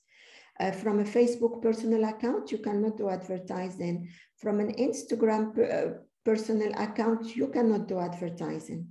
So I prefer if you do it from a business page. Great. And been asked by quite a few ladies, how much of an average budget does one need to execute an effective social media strategy? There is not one fit all, unfortunately. How long is a piece of string? So many variables. I'm sorry, ladies, to disappoint there, but there is no, it really depends on how big is your audience, who is your audience, how specialized is your audience, how common is your service or product. There isn't an answer that fits all. But if you have an advertising budget, it should not be for Facebook and Instagram less than minimum of 2,000 dirham to see any kind of results, any kind of results. And it also takes time as well, doesn't it? I know you, I've spoken to you and other people who are in social media a lot and in digital marketing. And I think sometimes people expect that they're going to spend money for 1 month or 2 months and see instant results. And it does, like anything, it takes time, doesn't it? You will get results with time. You will not get results from the first campaign you will do, from the second campaign you will do. You don't have followers or you don't have the right followers. You need to build that. And Facebook needs to adjust its algorithm to serve the ad to people who are more interested in your product, who you are interacting with, who they are interacting with you, like in your post, sharing your content, putting a comment. It really does take time, ladies. It's all a big spider web, and it's not just, okay, I'm putting 1,000 dirham, I'm getting 1,000 dirham back. Not a single agency in the world can give you this guarantee. Not. And unfortunately, I have unhappy clients, I do, because they don't understand it. They come to me and they say, I haven't seen any result. Well, yes, and you have it on the contract you sign. You will not, I cannot guarantee any result. It's not up to me. I don't know how much your competitor is spending. When it takes time to find all these variables. Yeah. Okay. Someone wanted to know what's more effective, Google or Amazon for advertising products? Definitely Google. Amazon is effective, but not all the countries have Amazon. It depends on where you're based, I would say. For example, I'm sitting here in Denmark, we don't have Amazon. So if you advertise for me there and you target in Danish population, good luck. So almost always Google. Google. It's all about Google, isn't it? Unfortunately. Yeah. Somebody asked about webinars. Webinars are becoming a lot more popular. Yes. Can that be part of your digital marketing strategy? It can be if you have an engaged audience. If you do not have an engaged audience, or people don't know about you, you do a webinar, you do advertising, you're going to find yourself alone in it. If you have a network that can help you invite people to your webinar, yes, but your webinar needs to be lively, needs to be engaging, a lot of graphs, a lot of things going around all the time. people now, they have a very short attention span. So if you have a monotone voice, you're gonna lose them. If you are not very interactive, you're gonna lose them. So yes and no, do it. If you're good at it, please do. If you are not and you're gonna experiment, give it a try. But I would focus my time with the little time that we have as mothers, as business owners, as wives, girlfriends. Spend the time where you are good at. That will be my advice. Yeah. And it also depends upon your business as well, right? That some businesses might be more suited for webinars and others aren't. Yeah. And it's better to take a couple of things and do it really well than try to do 10 different things. And do a webinar if you have something new to say. If you have a new product launch and you want to do a webinar. If you're rebranding, you can have a webinar. If you went into business venture with someone that people know, then yes, do a webinar. But just a webinar to talk about your product. No. It needs to add value. And that's the thing is that people need to know, like, and trust you. Yes. And that's what this is all about. It's not sell, because then they're not going to know, like, or trust you. They're just going to feel that you're trying to sell something to them. Exactly. So if you want to have the webinar, have the content that you send the invites with, making sure that we have something new to say. We will not basically sell you anything. We just want to inform you of our news. And people who are your followers, your customers will attend, most probably, if it fits in their schedule. If not, they will see the recording, which is also good. Now, this is a little bit related as well. Somebody asked, I do a lot of free trainings. How do I take my offline followers to online followers as they're hesitant to give out their emails? Yes, but then they have to see value in what you are offering. If you do a lot of free, whatever is free is not well accepted, unfortunately, in the Middle East. You can do free as much as you want. If they don't pay for it, they will not give you their email address. This is a trend. I don't know how many people agree with me in here, but not only your content has to be spot on, has to be quality for them to give you their emails. Maybe you're trying to push sales a little bit too much. You shouldn't.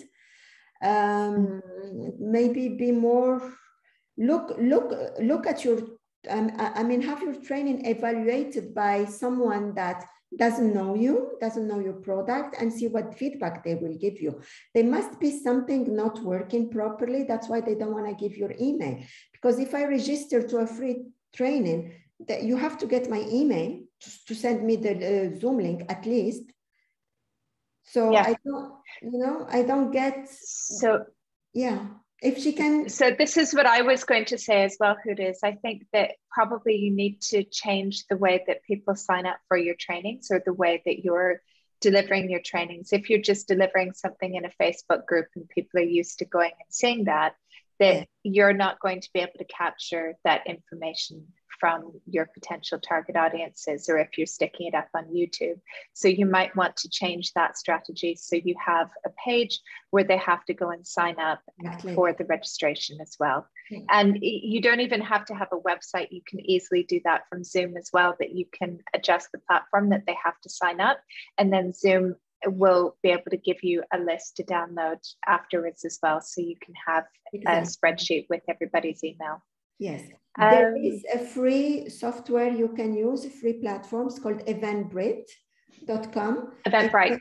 Yes, it's amazing. It's easy to use. You create an account and you create your invitations there, and you make field mandatory. You need emails and phone number if they want to attend to your free training. Otherwise, they are not welcome. As simple as that. Yeah, that's the other thing. They're not your ideal client if they're all they're expecting is free from you. You're not there to serve people for free all the time as well, because at the end of the day, you are in business. And if you're in business, you need to make money.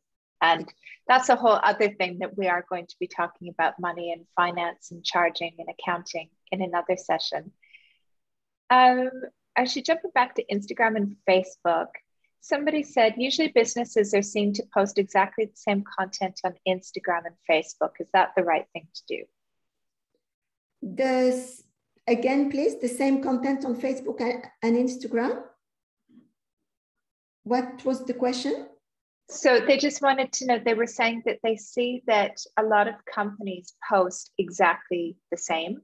So on Instagram and Facebook, so it will be identical posts. So is that the right thing to do, or should they be looking at having different posts for Instagram and Facebook? It depends on your audience. If the personas are hanging in the same platforms, it's okay to have the same content. If it's different personas on Facebook and Instagram, then it has to be different content. That's why you need to know your audience. That's why you need to create these personas, because it's the personas that will help you on your content creation strategy as well. Because if I'm communicating, let's say, to men on my Instagram that are interested in cars, but on Facebook, I'm more talking to dads. So it's not the same content, but yes, you need to be on both platforms. So the content has to be different. Yeah. Again, it depends on your business. It depends on in the digital world, there is no one formula fits all. It depends on who you are, what you're trying to do, and who are your target clients. If the target clients are the same in every single platform, use the same content, yes, please go for it. But if they are different, if you're targeting government on Twitter, if you're targeting women working in government on Instagram, it's a different tone of voice than what you're gonna post with them on Twitter, different visual, different everything. Again, it's different if they're on Facebook. Yeah, absolutely. Houda, Yep. Buying followers. Tell everybody what you think about buying followers. We had a few questions about that. No. Don't do it, ladies.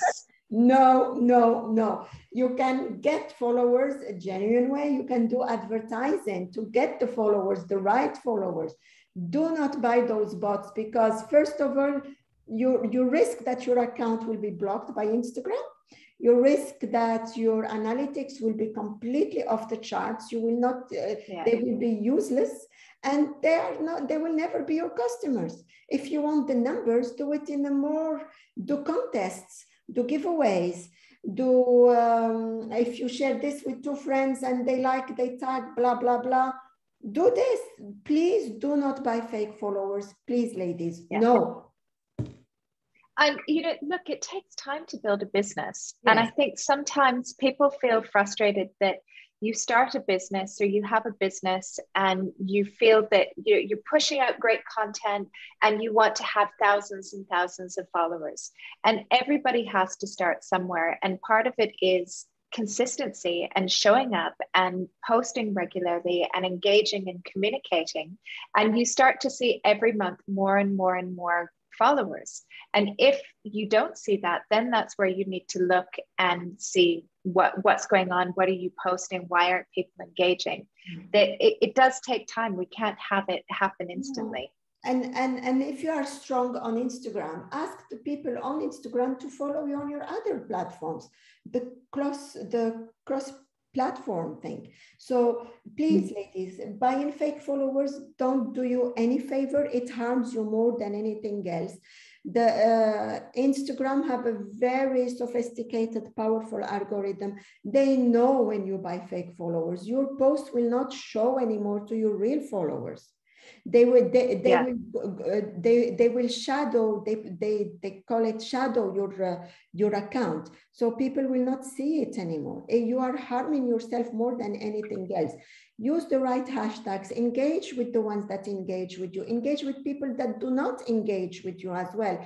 One of the best things that you can do, if you sell a service or a product, you have few followers, contact them on a DM. Hey, you just won with me. I just want to give you a free whatever you are selling.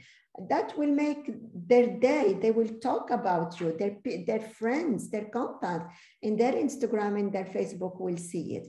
There are ways to get real followers, ladies. Please never buy fake followers. Never. Just going back to Google My Business, a few people have asked about that. As Houda mentioned as well, they were just asking about the postcard. As Houda mentioned, go to the chat function or go to the contact function within there so you can organize to have a Google Meets call with them, because they do verification here in the UAE over Google Meets. Sometimes you have to contact them a few times and it might take a couple of weeks to schedule that. But once you do that, that does verify your business. Yes. Yeah, because we don't get postcards here since we all have PO boxes and they don't send them to PO boxes.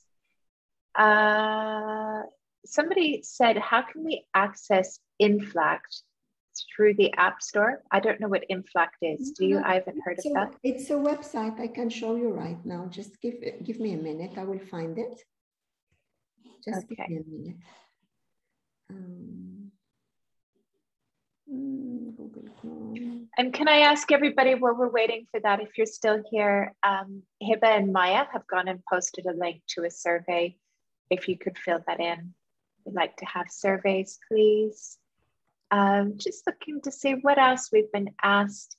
Nada's very helpfully said, as a person who's hesitant to give my email, I'm always worried about the content that they send me, that it's irrelevant to what they're selling or that they're overselling their products. I do agree that content is everything. That's just going back to the discussion about the collecting emails for the woman who was running trainings.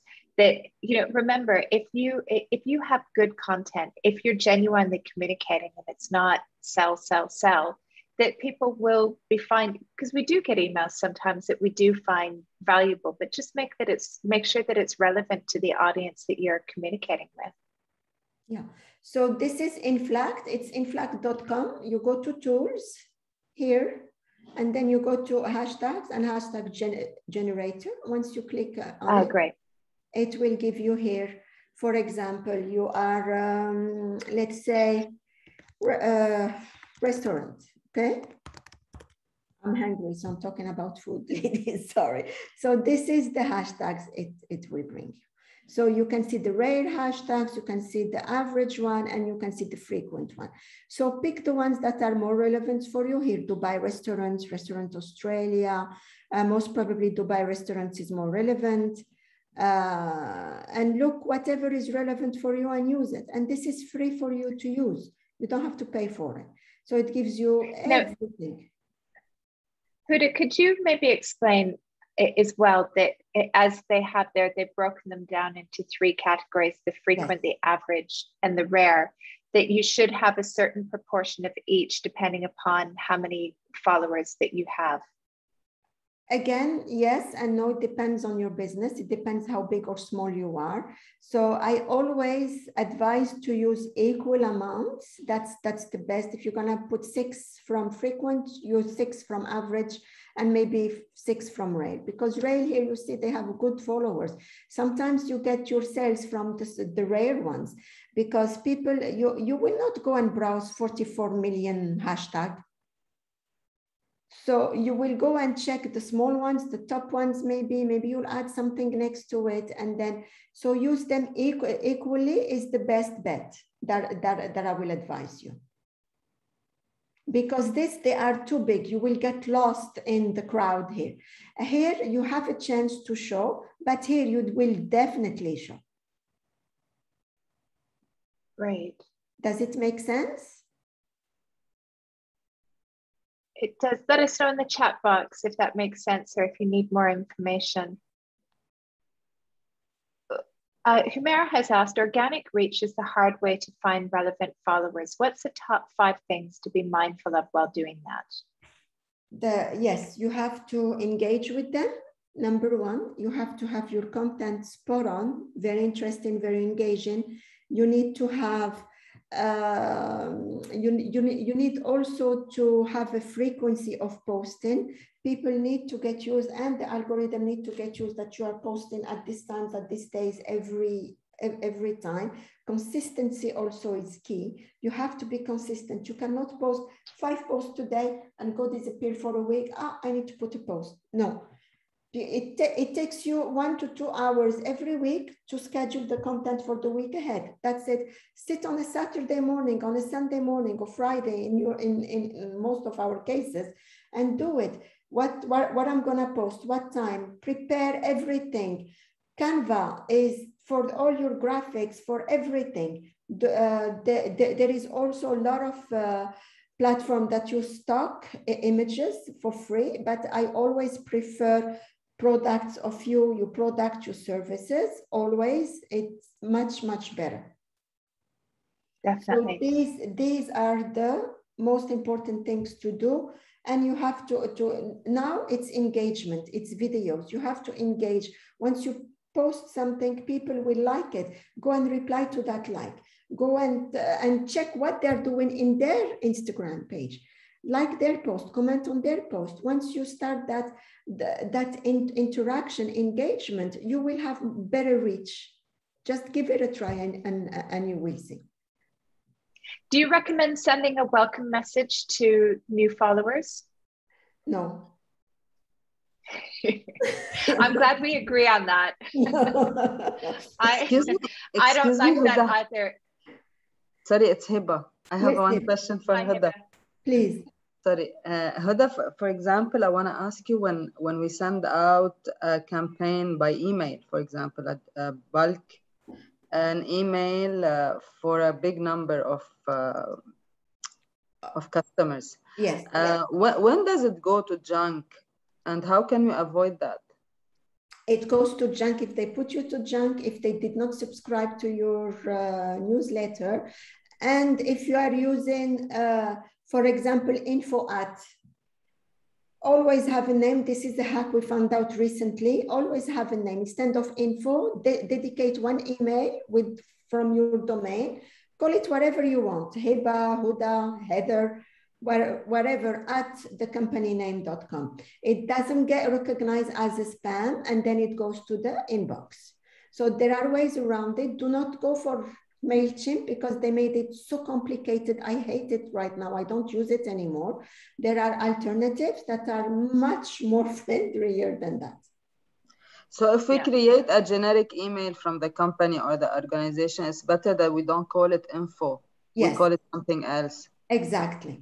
Because info now, anything that comes from info get flagged as a spam automatically. So give it a creative names, hello at whatever, call it a name that doesn't exist in your, they don't know who is sending this. I get emails from now people, but I know they're using an email marketing tool because that's the way you go around it. Thank you so much. Yeah. And on that as well, you were asked, you mentioned Hubspot for email marketing. Is this the best one compared to MailChimp? I think you and I have something in common that neither one of us like MailChimp. MailChimp, they made it so complicated, so expensive that for a small business, even a big business, is not viable to keep using it. Hubspot are very good. They are free up to, I think, 3,000 or something like that email. Use it. It's really good. And you can do so much more with it because you can integrate it with your CRM. You can integrate it with your website as well. It's really, really a good tool. And I'm, again, not affiliated with HubSpot. It's really good. And they have a number of different tools from email marketing to CRM systems. So they're one tool. There's a lot of tools. And I think you talk to different businesses, and depending upon what your business is, different people have favorites, and it really depends upon what you feel comfortable with and what's going to be easiest to use as well. We have a few more, Houda. Should I post in many languages in the UAE? Yes, Arabic is if not necessary, mandatory to post within if you are an Arabic speaker and you have someone who can handle Arabic, because a lot of people in the region have their phones set to Arabic. So first, what you're showing is displayed by Google Translate for them most of the time. It doesn't show properly. So they will think that, look, there's a lot of mistakes, grammar mistakes. So yes, always post in 2 languages. If you can, please do. Yeah. Going back to email, we've had lots of people saying, what about this one? What about that one? Again, it depends upon your business.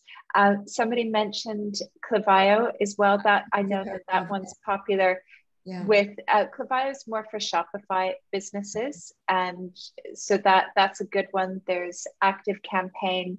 There's a number of different ones, and again, a lot of them provide free trials, and it's really playing around with it to see which one you feel the most confident with, and understanding. MailerLite also, it's very nice, easy to use. It does go sometimes to spam as well, but at least they get sent. They don't block your account like MailChimp does. But one of the things as well that's interesting, email marketing is a whole other discussion. But one thing as well is that if you are starting with a new email platform, if you have a large list, don't go and send out the email just to that one list right away. You need to go through a process of warming up your list and send a few hundred emails or a few thousand emails every day or every few days. Because if you, let's say, for example, you have 50,000 people on your list and you send out that email to 50,000 right away, chances are that you will get marked as a spammer. So you need to do something that they say warming up your list, which takes a bit of time to go and do as well. Yeah.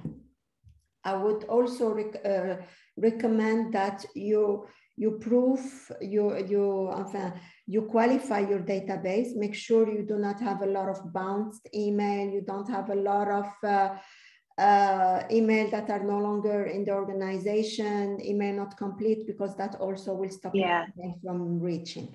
So I was going to say, I think sometimes there's a bit of an ego thing that we think, oh, I've got a list of like 50,000 people, but actually a list of 10,000, which is highly engaged, who open up your emails frequently, who want to get your content, is going to be way better than having a list of 50,000 people who are not going to be opening up your emails. So think more about engagement and the people who are going to be opening up your emails rather than just trying to get any old email on the list as well. Yeah.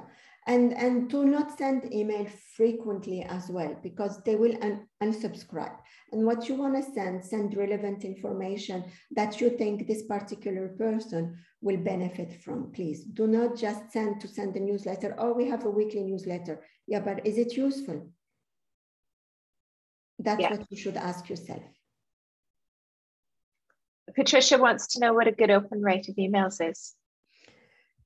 If you get 10%, you're a very lucky person. Honestly. Especially if you have a big database that you send to just like that every week or you need to have again, quality content, people that will be interested in what you have to say. If you're just gonna send it to keep that frequency going, it is not needed, honestly. Just I'd rather you save on those and not have people unsubscribe until, well, if you have 52%, it's really good, because it means that they have subscribed to your database. And I'm talking to Patricia Morato, and it means that you have something very interesting for them to say. But if it is just a generic email that gets sent every week or every month and all that, you do not get a lot of open rates. Yeah, and that's amazing, Patricia, 52%. And there's two things within that as well. You have the open rate, and then you also have the click rate as well. And the click rate is usually lower. It's normally about 2 or 3%. If you're getting a click rate above 2 or 3%, that's amazing. So that's if you're selling something or you're sharing content and they're clicking and they're going through to your website as well. But again, we're going to do some sessions on email marketing because it's a really important tool. And I know I hear sometimes from women, if they get knocked out of one of their social media accounts, and let's say, for example, they're just communicating with their customers over Instagram, and somebody fraudulently takes over their account or the ban from Instagram, all of a sudden they can't trade. And so one of the first things that I always say is, well, go to your email list. And a lot of times people haven't been collecting emails. So it is important to do have alternative channels that you can communicate with your customers. So not just over Instagram or Facebook, that there's other ways that you can engage with them as well. And ladies, one advice out of this, please have double authentication in all your platforms. Yeah. A lot of women businesses are being hacked and held for a ransom. People are contacting you from Turkey, from all kind of weird places, asking for money to give you back access to your account. Please enable that double authentication on your Instagram, all accounts that you have.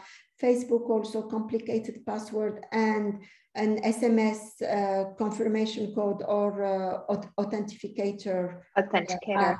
Please. Yes, so please. top tip, there's an app called LastPass and it's free. And I use LastPass. I have the most complicated passwords for all of my social media, and I keep them in LastPass, and then I use an authenticator, or as Houda said as well, that you can also use text message. But with that as well, it keeps your passwords safe, and it recommends like the most craziest passwords that nobody's going to be able to hack, because that's your business. You need to be able to protect that. And just last week, I got someone trying to hack my personal account 3 times, 3 different days. I get, this is your code for your personal Instagram. So, but yeah. I have a very difficult password, and I have the double authentication as an SMS. So if they don't have that SMS, they cannot hack you. That's please very important. A lot of ladies lately from common groups have been suffering from this. Please be aware and change your passwords now. Yeah, so after today's session, change your password, make it really complicated, and either get double authentication with a text message or use an authenticator. That's on your to-do list after today. Houda, last question. Yes. Google Ads. Let's talk about it for just a second and why it's important and how people do it. Okay, I'll share with you my screen again. I'll open a new one here. Give me something to Google. Come on, somebody type it in the chat. What do you want to Google? Somebody type it in the chat. Beauty, okay. Beauty. Beauty where? Which city? Come on, Joelle, where? Give us a city. Lebanon. Lebanon. Okay. Beauty Lebanon. So you go here and you find all this. This is all organic. This is all people that have reviews. They will come in here first. This is people who are doing SEO and Google AdWords. Who are doing SEO. They come here first. And this is all SEO organic. If you just start your business, you will not be here. So you will need to be somewhere else where there is advertising. Here, this is ad. They need to find you. If you do not do Google AdWords, you will not show here at all. So unless you are very strong on SEO and you are on page 1 of Google, then yes, don't do Google Ads. But if you are not on page 1, at least 2 or 3 services or products that you sell on SEO, then you need Google Ads. That's the best way to look at it. Someone said education in UAE. Let's try that as well. That's going to be a big one. So here again, organic first, education in UAE, UAE embassy, there, education UAE. There is no ads, so no one is bidding for this. This is a fantastic keyword to bid for Google Ads. You will show whatever you sell in. You do education in UAE, you will come up in Google Ads #1 here. We can try something else. Can you ladies share something else? What do we have?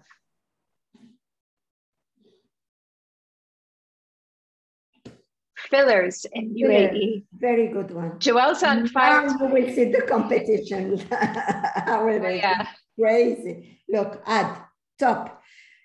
And this is a quite reputable one, fillers in UAE. But then here, all this, they're doing amazing at SEO. Here, SEO, this is all SEO. This is why everything they are doing converts to be found like this in Google. And whatever you see with an ad is people, this is in Denmark because I'm sitting here right now. So this is what I see. But lip filler Dubai, starting $4.99. So get your There you go. And there you go. So it does work. If you are not in here, then you need to be in the ads. Let's do, Houda, let's do one more. I'm going to throw this out for Sarah. Let's see if Sarah's business comes up. Do table lamps Dubai. Let's see, Sarah, if you're on there. What's your name, Sarah? So Sarah has a company. Sarah, do you want to unmute yourself for a second? Sarah's in lighting. Hi, Jen. Hey, hi, Sarah. Hi. See, maafimushkil.com. I think it's the fourth one. Which one? See? The fourth one, this one. There. Yeah, that's me. That's me. Yay. Very good. You're doing something right. Keep doing what you are doing. Excellent. I'm on it. Actually, SEO, I would think is the most important, important leg of your marketing strategy. So we spoke before, Sarah. Very hard with SEO. Yeah. So this amazing. Good job, Sarah. If you are here, you do not need to have Google AdWords. But if you are not there, then you need to have Google AdWords. So there's one thing I noticed, if I can pitch in. I started Google because I found Google ads to be very expensive. Yes, so I Google shopping ads, and before my products would not show in Google Shopping organic, but they do show once I've thrown in like 1 or 2 months of advertising. Now they do show. Yeah, it takes time. Again, it's not just you put your money in and you will show. It does take time for the algorithms to adjust and to start serving the ads to the relevant people and regions and all that. It does take time, ladies. Right. Yep. Okay. Last question. Yeah. I have one last question, and is there a way to source or keep track of algorithm changes on social platforms? If you find it, please send me an email with it. That's how they will, that's how they keep us on our toes. That's how they keep us spending money. If they tell us what they are doing, what are the algorithms, then they defeat what they are doing. So no, ladies, but just keep reading. This is the site I was talking about. There is Social Media Today and Social Media Examiner there. This is an amazing website. They do a conference yearly in San Diego in the US. I'm there every year. I learned so much from it. It's amazing. So using TikTok ads, a marketer's guide, and all this is free. You just need to register with them. You get a free report when you go. So here you can keep how to use the Facebook campaign ideas generator to improve your ad. How to sell more by saying less, a storytelling framework. It's really good and you have it here divided by platform. This is the best resource to keep updated on what's happening on social media. Yes. That's great. Houda, I'm conscious we have kept you for an extra hour because everybody's had so many digital marketing, social media questions. It was so amazing. And thank you so much for sharing all of your insight and knowledge. And I'm really grateful for you taking close to 3 hours out of your day this morning to help everybody. I'm very happy to do so. I hope it was useful. If you have any questions, please send me an email. You have my email in the PPT. I'll be more than happy to support you, ladies.